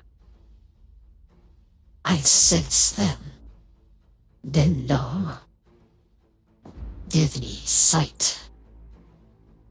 That's what you hear, Asmodeus, coming from further in within that chamber. As these things are still pushing forward towards you. Some of them trying to get past you now. What do you guys do? I'm watching their movements ever so much. I am not moving a muscle. Back. I'm gonna keep stepping back this way slowly. Okay, gotcha. S, go ahead and roll a perception check for me. Ivor, you're still stealth and moving backwards. S, they've come within their dark vision, so you're being spotted right now. At the 7, you don't see, once again, you don't see any weapons on any of them. They're all in like priest scarves. Right? Well, since I'm spotted now at this point, I'm gonna stay in my position. I'm just gonna be aiming directly at the one closest to Asmodeus. Okay. Like I'm ready at a moment's notice if something goes wrong. Snake tongue As comes noticed- out. To blade and noticed spell this she will is- succumb. Asmodeus is gonna join in the chant in Draconic. You sure about that? You sure about that? You sure about that? Oh no. I'll give you a hard maybe. A hard maybe. Yeah. Wait, let me. Use that. Can I tell their intentions? Yeah, go and roll an insight check for me. Go get him. I'll take a 17. They don't seem aggressive towards you guys at all, as if they have completed whatever task they were set out here for. Right? And you can tell they just probably want to leave. Okay. Asmodeus is gonna just kindly point them to the fastest way out of here, and I'm just gonna kind of walk past them. Do you say anything? No, I'm just No. gonna give them a nice hearty goodbye in Draconic. Okay, nice hearty buys. You do not partake in the chant. The rest of them eventually trying to make their way past S and Ivar here, going towards the stairs that you guys came down. Still not posturing aggressively. I Since will they're keep not showing stealthing aggression, this I will way. go ahead and I'll disengage and make my way past them. Okay, gotcha. You S are which foot after foot, being very careful with your steps because you're pitch black right now for you. You Asmodeus hear before you see. Ah, so you finally arrived. You've come to seek death itself, Asmodeus. Have you come by yourself? To submit yourself to me? Or to die? Hey, baby. As I you think I Asmodeus choose the know that latter. you came within her vision range, but Ivar and S have not. And then let me uncover some more stuff for you. 60 feet. So that's 10, 20, ow. 10, 20, 30, 40, 50, 60. Okay, cool. I'll give you that. Look at brother up over here too. Yeah, and you see a big old sand dune that seems to be covering a huge sand dune that's covering like another section of this tomb. All right, I'm gonna try to stealthily walk up to the top right here. And as you do that, Ah, you haven't come alone. The rest of your crew, the rest of you wretches, step forward so that I might see who I will kill today. and Well, how about you S, show yourself first? S, as you come forward and Asmodeus, you issue your taunt. You can't see S, but you feel Lymrith stare onto you as she says, Ivar the skinless, Ivar the weak. Or rather, Ivan the skinless, Ivan the weak, Ivan the undead, Ivan the slave. Have you finally come to die? I am going to, kind of like as if you were looking into somebody's soul, all she sees is a wall of shadow with two hazel eyes staring right down at her, simply say, "The only one dying today is you." you all hear the flap of mighty wings before those with you with dark vision see the gray-scaled appearance of a large dragon come within view, landing perhaps about 60 feet there in front of you. And just for semantics' I'm sake, going I'm just to- going to delete or open up the rest of this stuff. I'm going to initiate Sunblade to maximum. Hell yeah. What's the range on your vision or on the bright light? It should say it. Let me see. Yeah, I'm about to find out. Click on it. Blade of actually, Radiance. is- 15-foot radius, and dim light for an additional 15 feet, so up to 30 feet. Okay, sweet. maximum 30 feet. All right, maximum 30 feet. All right, I will do that. Because it actually does matter for you since you're the only one without dark vision here. Yellow, so 30 feet. That's centered right on top of you. There you go. Wait, So if I move, hold on. damn it, No, SPM I haven't attached it yet. Give me a second. oh, okay. Maximum 30 feet. Okay, 30 feet each. So it's. Boop. All right, and then let me attach it to you. Okay, cool. There you go. All right, sweet. Now you're attached. Sweet. There you go.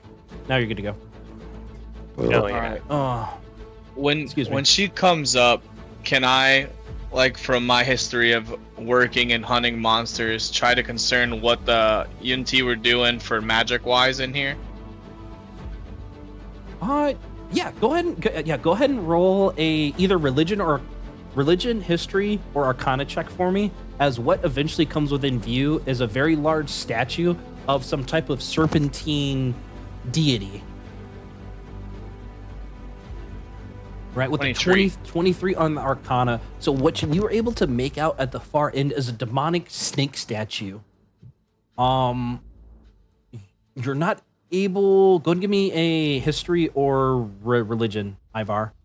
See if you're able to make out the specific deity. But you can definitely tell by its presence, it's very much demonic. And you're able to point out that it is the demon Dindar, the night serpent. One that the Yuan Tai revere. But it is a very evil deity. And you do see a sacrificial hole right in front of it there. All right. After I notice that, I'll go. Who's the hole for, Lymrith? That looks hole perfect will for you. be- You took the words right out of my mouth. It will be your tomb, but I will give you one last chance. Submit yourselves and become my pawns, or face death at my hands. Ivan the Spineless. You, on the other hand, will have a much higher toll to pay. I took your body. Now I want your soul. Do this, and you will walk out of here alive. Resist me, and you shall die. An ultimatum has been issued. My bad. What do I see behind me? Nothing. It's like complete sand, like blocking your way there. Cool.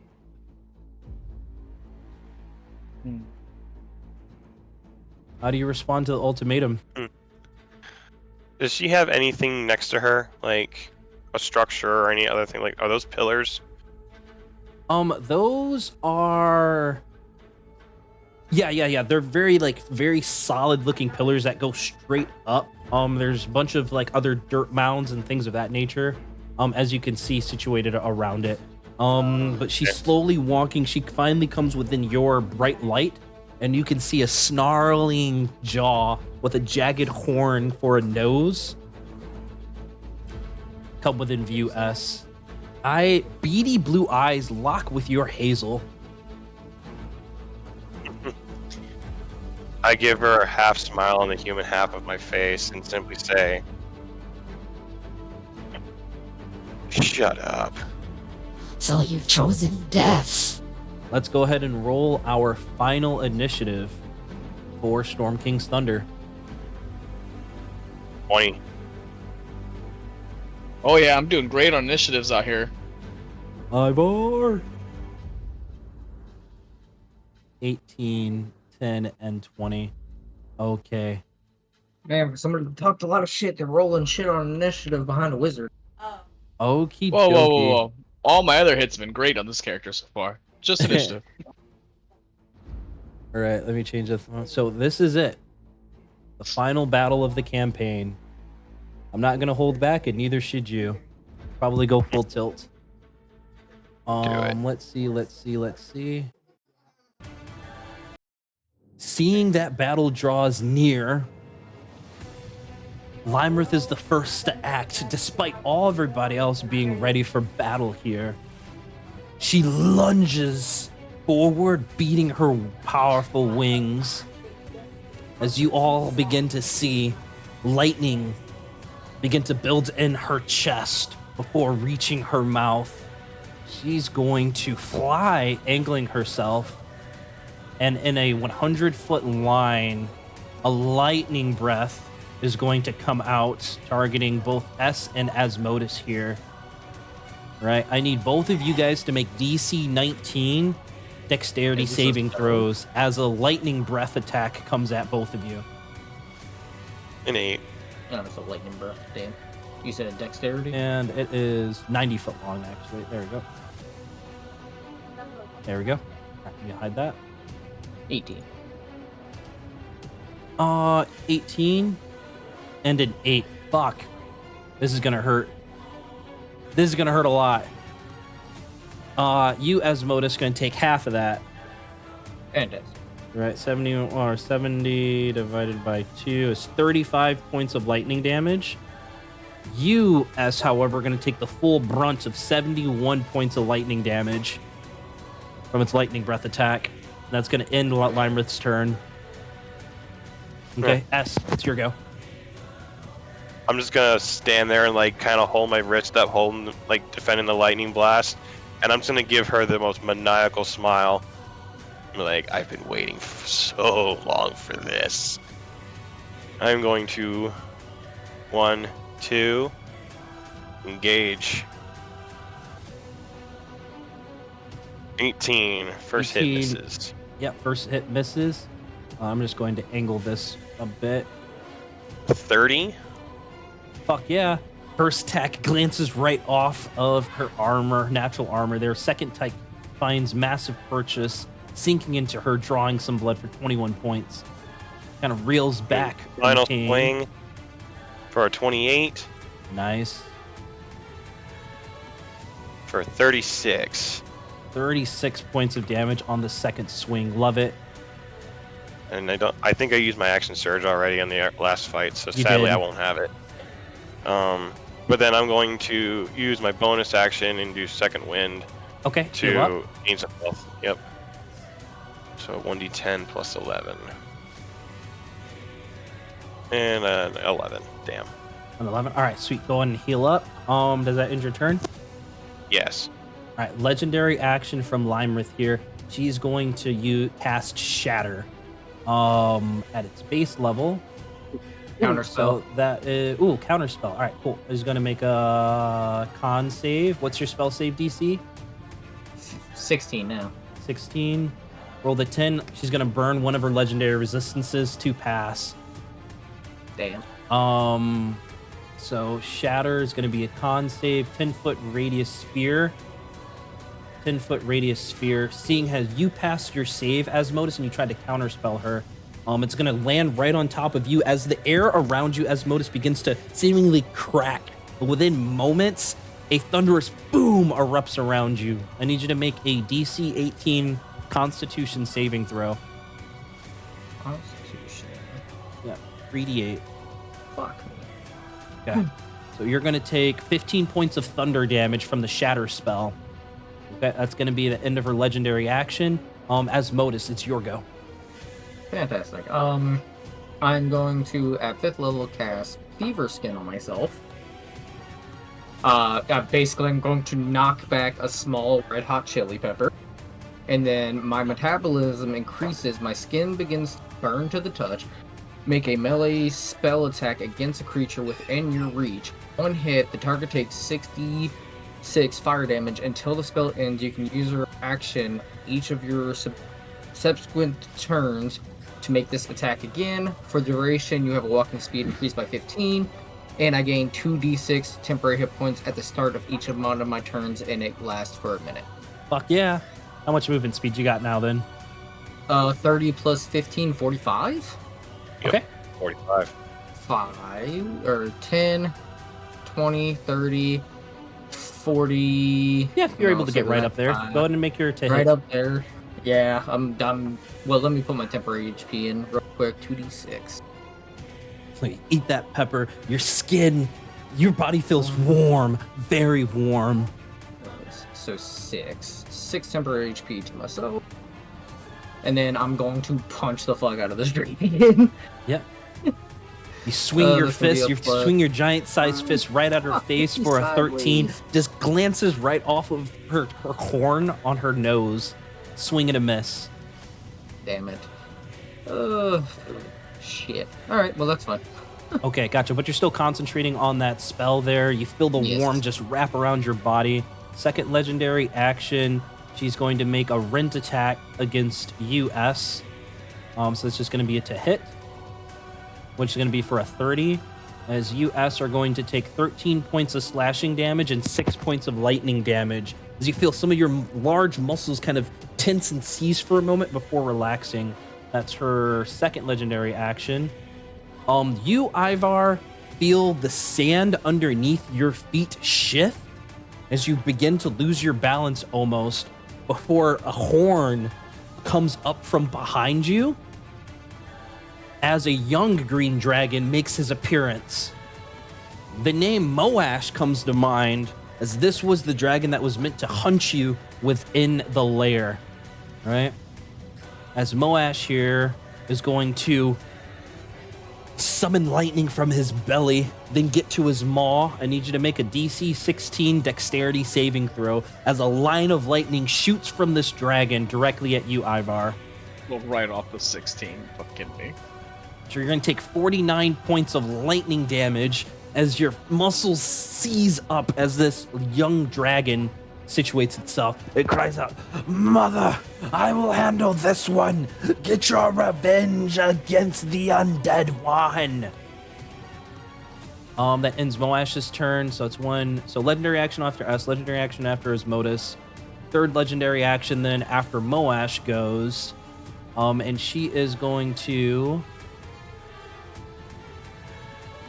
Let's see, Lymrith, third legendary action. She is going to use... Yeah, she's going to use Tell Swipe one more time. This time it's going to be against you, Asmodus, in your giant-sized form. So it's going to be a 2-hit against you. For an 18, does an 18 hit, Asmodus? It does not, because if he has magic shield, it goes up to 19. Yeah, shield. All right, you cast shield. I cast shield. You cast shield, bringing your AC to 19. Just as a claw is about to rend your chest, you deflect it. She's got one more legendary action because she's in her lair. But Ivar, it's your go.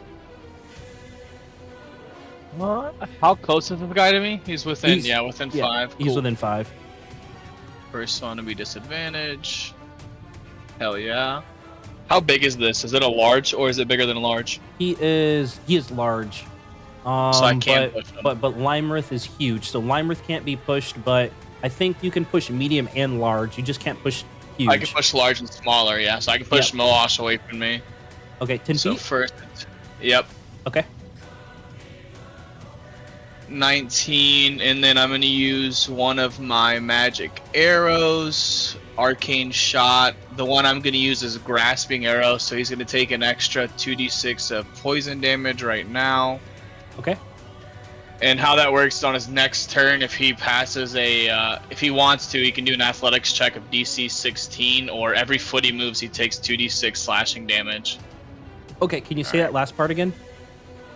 So next on his turn, if he wants to get rid of the vines on him, he needs to pass a DC 16 athletics check. But he has to use his action to do that, right? That's what it looks like it's reading as. You can take it how you want. Hold on, I'll read it. What's the feature? Oh, grasping arrow. A Enfeebling creature arrow. hit by the arrow Yeah. takes... Its speed is reduced 10 feet and it takes 2d6 slash damage the first time. Then it loses 1 feet or more. Grasping, yeah. The brambles last for 1 minute.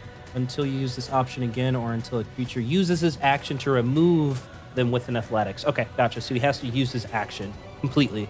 Okay, gotcha. That was my first one. Second attack. Let me do this. So he's reduced. Second arrow manages to find purchase there, digging right into him. 24 points. For this one, I'll do sap. Okay. And then He my has third disadvantage on his attack. next attack. Remind me. Okay, That one's that's gonna my hit. third attack.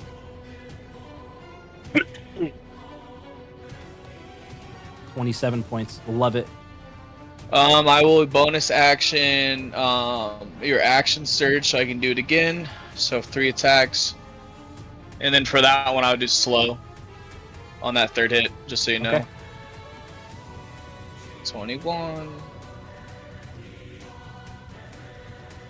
1 hit. Arrow after arrow finds purchase into this thing, slamming into this dragon, kind of pushing and shoving him against this dirt wall, dealing significant amounts of damage to him.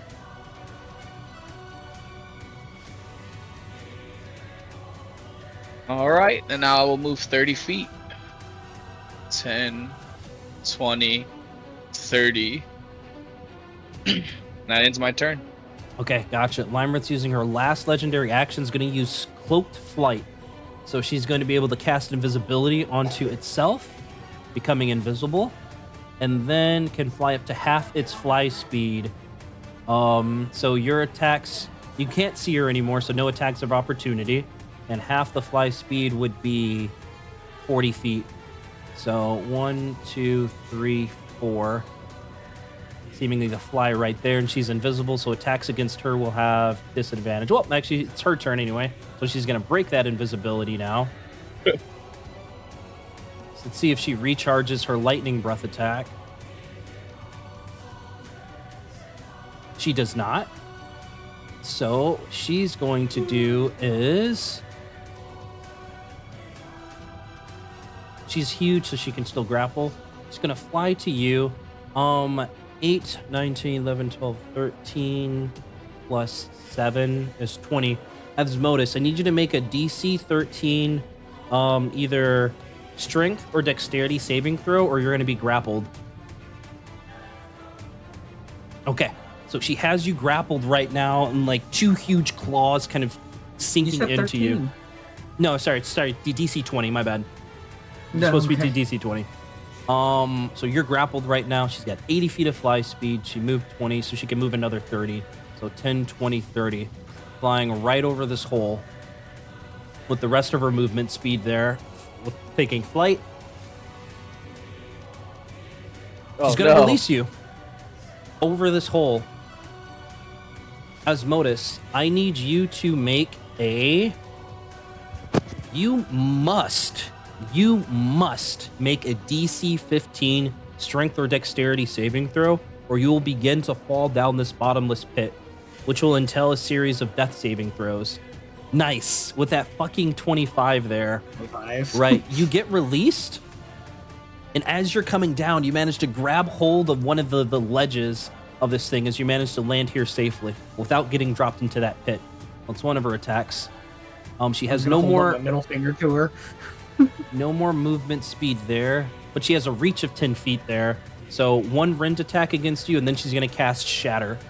So 1 rend attack against you, Asmodeus, for a 31.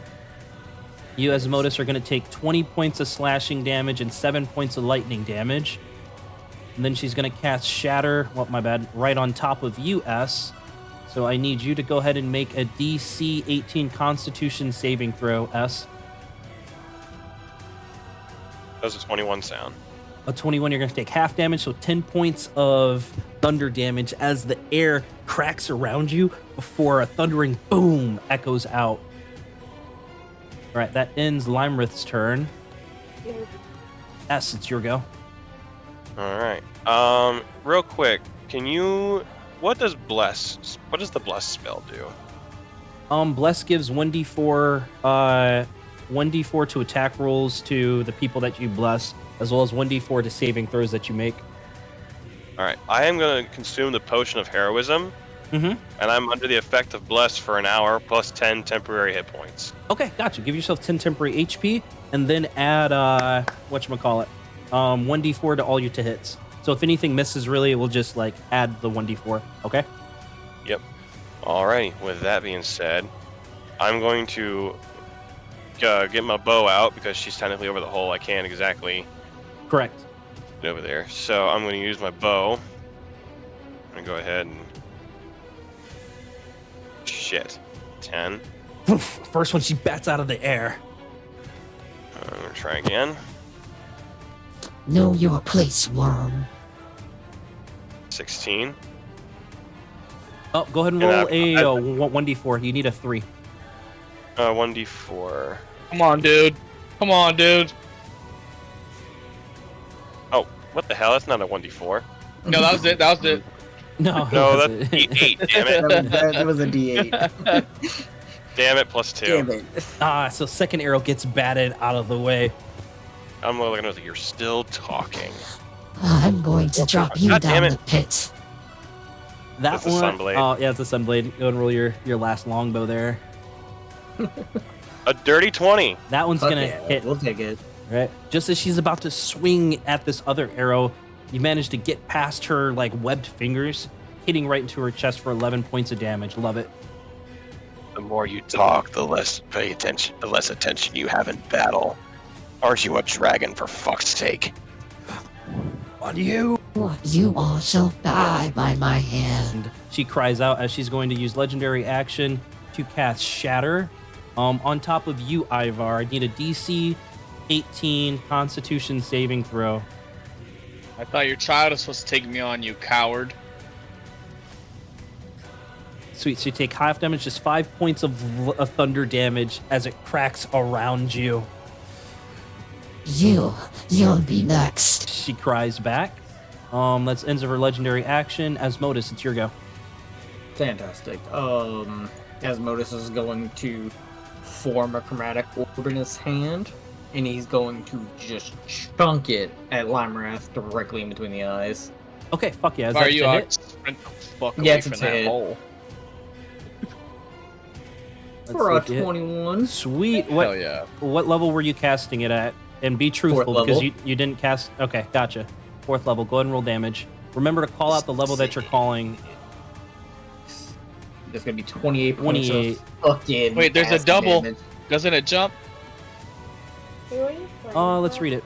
That's 28. I think chromatic orb is one of the ones that do that. Chromatic The damage orb. increases 1d8. No, if you roll the same number on 2 or more of the d8s, the orb leaps to a different target of your choice within 30 feet. So now you have there's no Yeah. other enemies within 30 feet. Yeah. hit So the you statue. technically just hit Lymrith again? Technically just hit. I wish. Hit the statue. Don't piss off a Okay, god. gotcha. Anything else? He's the Asmodus? devil.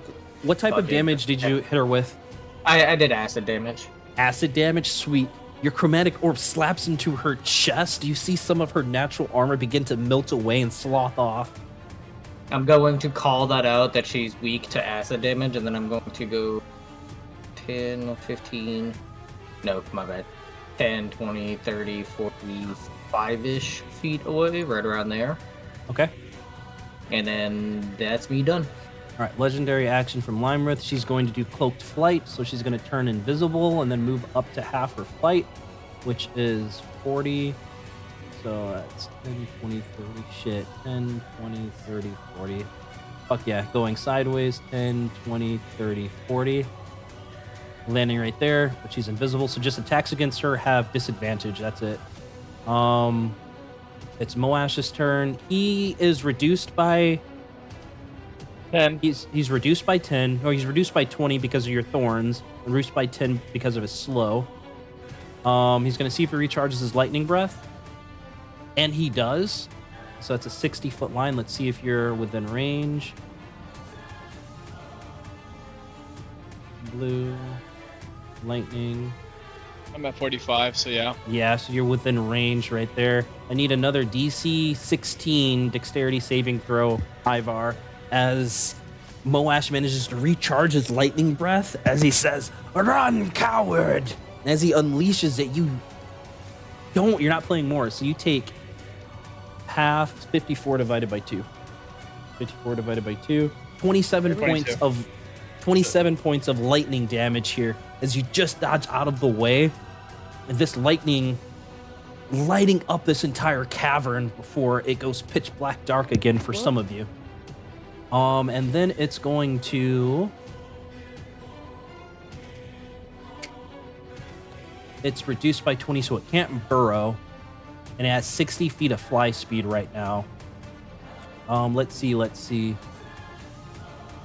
Remember, every foot it moves, that's 2d6 of damage. No, it's just 2d6 on, like, if he moves more than 1 foot. It's not like, it doesn't, like, compile. Like, if he, like, basically, if he moves, it takes damage. It's like, Booming Blade. I see it now. Man. You know what? He's gonna go this way. 10, 20, 30, 10, 20, 30, 40, 50, 60. Seemingly to take flight. Roll your damage on the 2d4.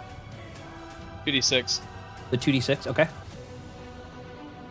How the fuck's he moved that much with 30 feet reduced? He's got That's 80 insane. feet fly. He's got 80 foot fly speed, and he's reduced by 20. Holy shit, that's insane. So 10 points of 10 damage.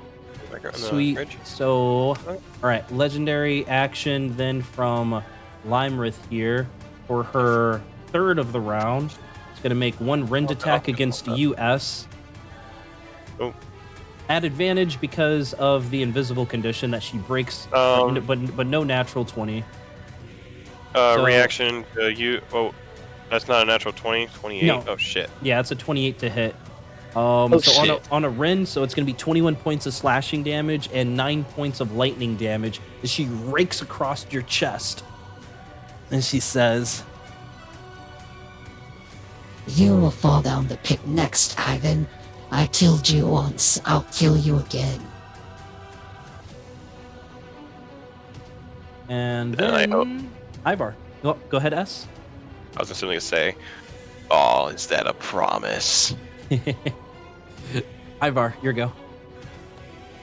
All right. First attacks at Lymrith.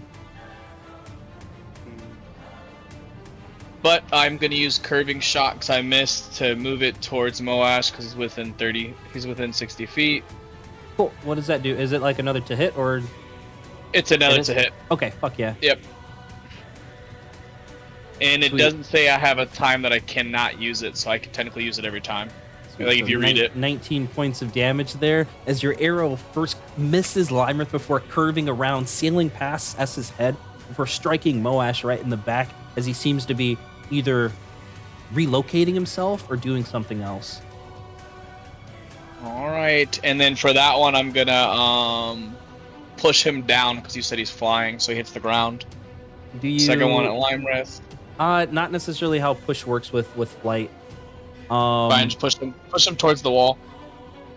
10 feet that way. Yep, and then my second one hit Lymrith for a 30. 20 damage, and then I will use my last thing of arcane shot, and I will use bursting arrow on her because S is without 10 feet if I hit her in the back half, so an extra 2d6 of force damage. Okay.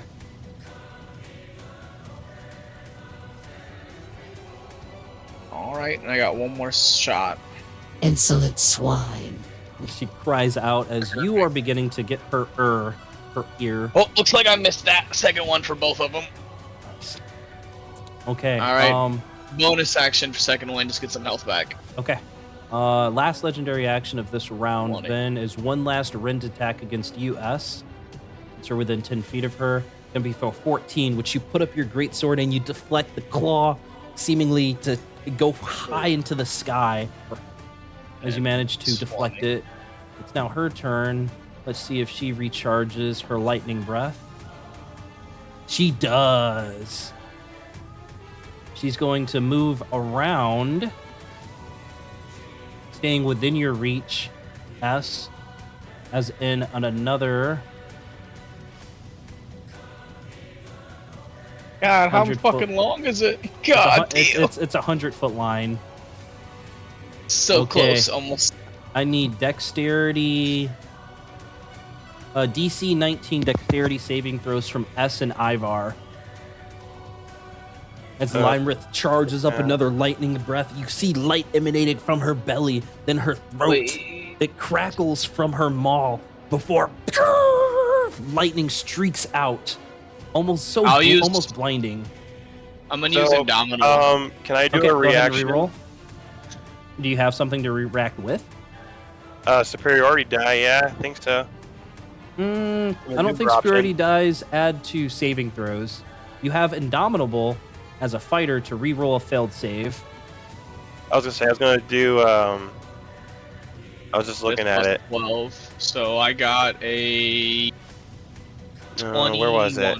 Bait and switch. No, you Oh, have it's to on be my within. turn. You have to be within 5 feet of somebody. So Ivar, you used Indomitable, adding your fighter level to your roll, right? So Yeah, that's what it I'll is. do Indomitable as well. Okay, so you Ivar take 25 points of lightning damage. I gotta do the S, saving go ahead throw and make still. your save. You haven't made your save yet. Okay, do you want to use Indomitable S? Yes. Okay, go ahead and roll it again, and then add your fighter level to it. And where was it? I was just looking at Indomitable. I just did a Okay. custom roll and you just add 12. Yeah, So, here's yeah, my just do a D20. custom roll and add 12. Yep. 6 plus 12, that's 18. 22? Yeah, 18. Save DC, I believe it was 19. Damn. No, not. So that's going to be 50 points of lightning damage to you, S, as you still fail the saving throw, right? Your body tenses up as the electricity surges through your very bones. Ivar, you at first feel the brunt of the hit before you grit your teeth and just push yourself out of the way in the nick of time, avoiding the full brunt of this lightning breath attack. Lymrith looks to you as she's hurt herself as she leans in and says, I told you I will kill you again. she's pretty fucking hurt herself though. I'm S, just it's your gonna go. look at her with one final smile. With how low health I have, I'm gonna look at her and simply say, "Not if I kill you first." And I'm gonna swing for a 25 or 34. Nice, good damage there. You got sever one of her fingers. 22 finds purchase, for 32. carving a very deep gash in her chest. She's barely hanging on here, with massive amounts of damage coming her way. And then 16. Damn it. Oh wait, you're still blessed. You just need a 3. Oh, that's right. I'm on D4. I got the 3. Nice, 19. All right, sweet. Roll damage. Let's see. For 30. 30 points of damage. That does it. She had 24 HP left. How do you do it? I'm gonna just jump. I'm gonna just go straight to where her heart would be and just dive the sword. And as I'm looking at her dead in the eye, I'm gonna simply say, "My regards to your kin." And then I'm going to just gut her heart out while she's watching me do it. No. She kind of screams out as you plunge your Sunblade greatsword straight through her chest, piercing her heart. Lightning begins to try to bellow from her maw before it begins to crackle and fizzle out before blood replaces it.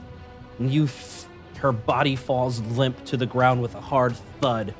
The young blue dragon behind you lets out a battle cry.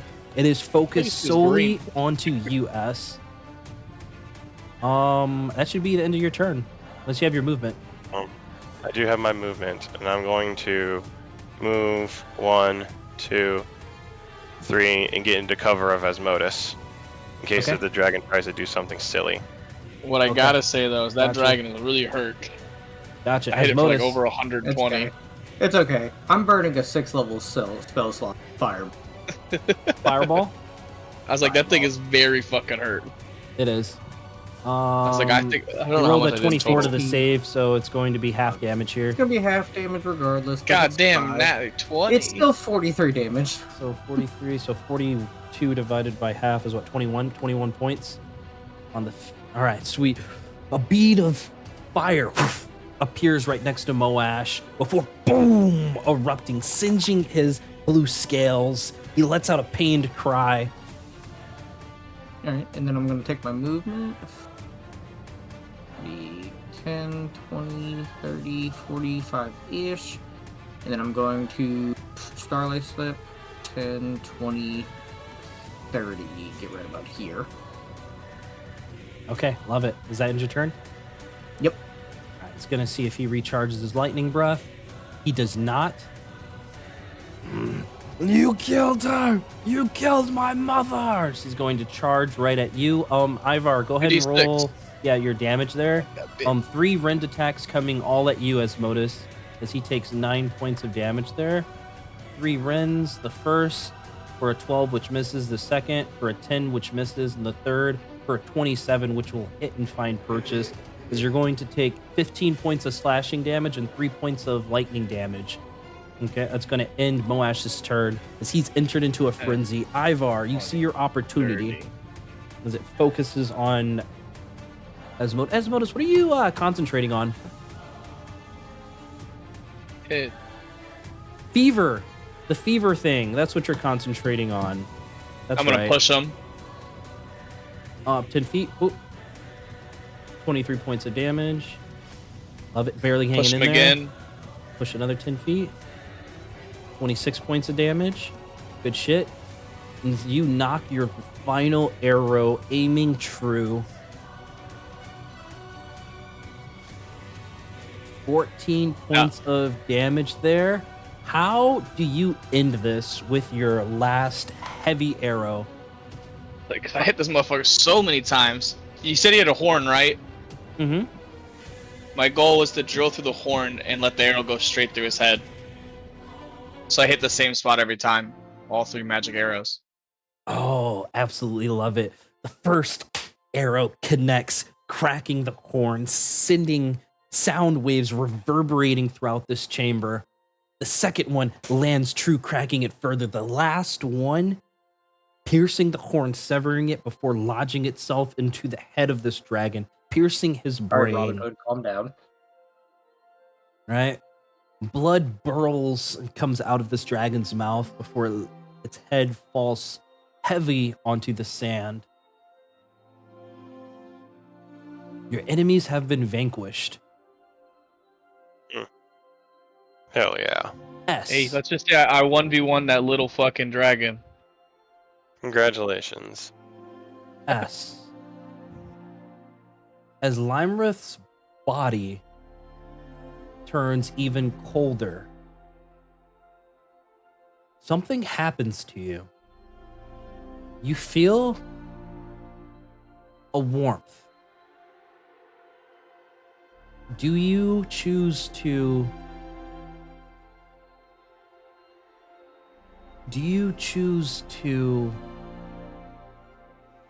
seek what this warmth is or suppress it? Hmm. This is a warmth that seems familiar, yet very, very much distant. As noticing this is just gonna kind of Nope, Asmodus doesn't see anything. This is what S feels. I can read For the now, I think I'm going to suppress it for now. Okay. If I lose, That I will. warmth slowly begins to fade. As you feel like your regular coldness kind of come back. Asmodus, a voice enters your head. A voice you do not recognize at all. As you hear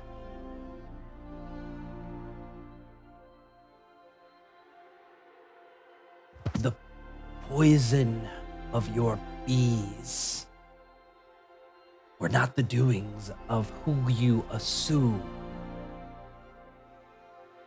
Your misfortune was destined to plague you ever since you were born, Asmodeus. Perhaps your very birth brought about the ruin of what you sought to protect.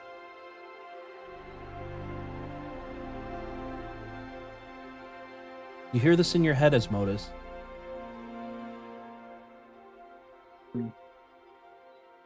I'm going Nobody to think else to hears it.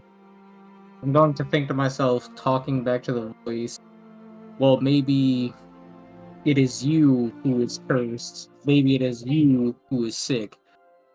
Because with my friends and my family that I have, I will always and forever be healthy.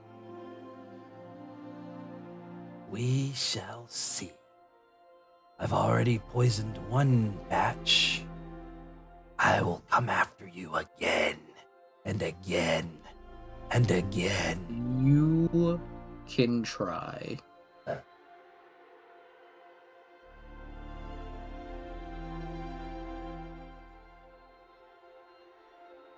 Ivar, you've hunted mighty beasts many times before, perhaps even facing such other threats of other chromatic dragons in the past. This one strikes a chord. This one seems almost personal, as the body of Lymrith lays at your feet, knowing your assistants killed her. A sense of pride washes over you at this accomplishment. What do you say or do to as you look down upon the still bleeding body of Lymrith?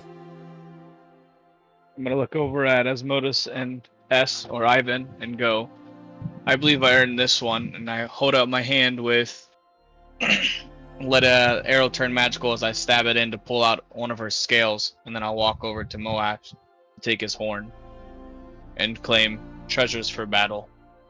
I'm gonna look at her. I'm gonna look at Ivar and simply say, "You can have whatever you want except for one thing." And I'm gonna walk up on her body, and I'm just gonna reach in and pull her heart out. Oh, fucking brutal. Love it. And with that, I'm going to make my leave. Asmodeus does not take. You hear the thud of heavy footsteps come from the area 2 as Sarissa and King Hecaton come within view. I need Storm Giant. Oop. There we go. I don't know where the fucking token went. So Princess Sarissa and King Hecaton come within view. You can tell that they're bloodied and bruised, but very much alive. King I'm gonna Hecaton start is to laugh. Oh yeah. Yeah, I'm like, the gargoyles caused you guys that much trouble? Oh, they kept coming back and back and back. It was a glorious battle. It seems you three have survived. I'm the What a last one to glorious walk out. feeling. Lyra's heart. I'm like holding it. Lyra's heart on my back like a knapsack. Ha ha ha. I'm glad you are able to claim what you seek, as or what you sought. Perhaps storm giants and small folk can indeed work together. It was a dream that my late wife loved to talk about, to create a better world, free from the tyranny of dragons. Well, Perhaps this was the true test that Anam, the Allfather, has thrust upon us. Perhaps with an alliance of storm giants and small folk, we will restore the ordning as it was. As long as I get to kill more dragons, I'm fine with it. Asmodeus is gonna like clap his hands and go, "So, we're gonna go after the source, right? I know the source." And he's just gonna keep it there. So, after many months of valor and sacrifice, you all stand as legends, having vanquished evil giant lords and restored order to giant kind's shattered hierarchy. Yet your triumph came at a heavy price. The loss of a cherished companion in your ferocious battles. Your fallen allies' bravery and sacrifice is etched into your hearts, a solemn reminder of the cost of their noble quest. As you mourn your loss, you pressed on and your resilience tested anew by the dark emergency of an insidious demon lord, Dendar the Night Serpent.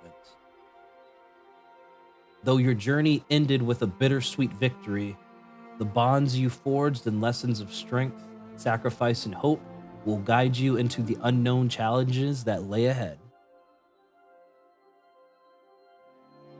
And that will conclude Storm King's Thunder, guys. Fuck yeah. We The finished only the thing I want to campaign. do now is go fulfill my promise to the red dragon. Here's your heart, asshole.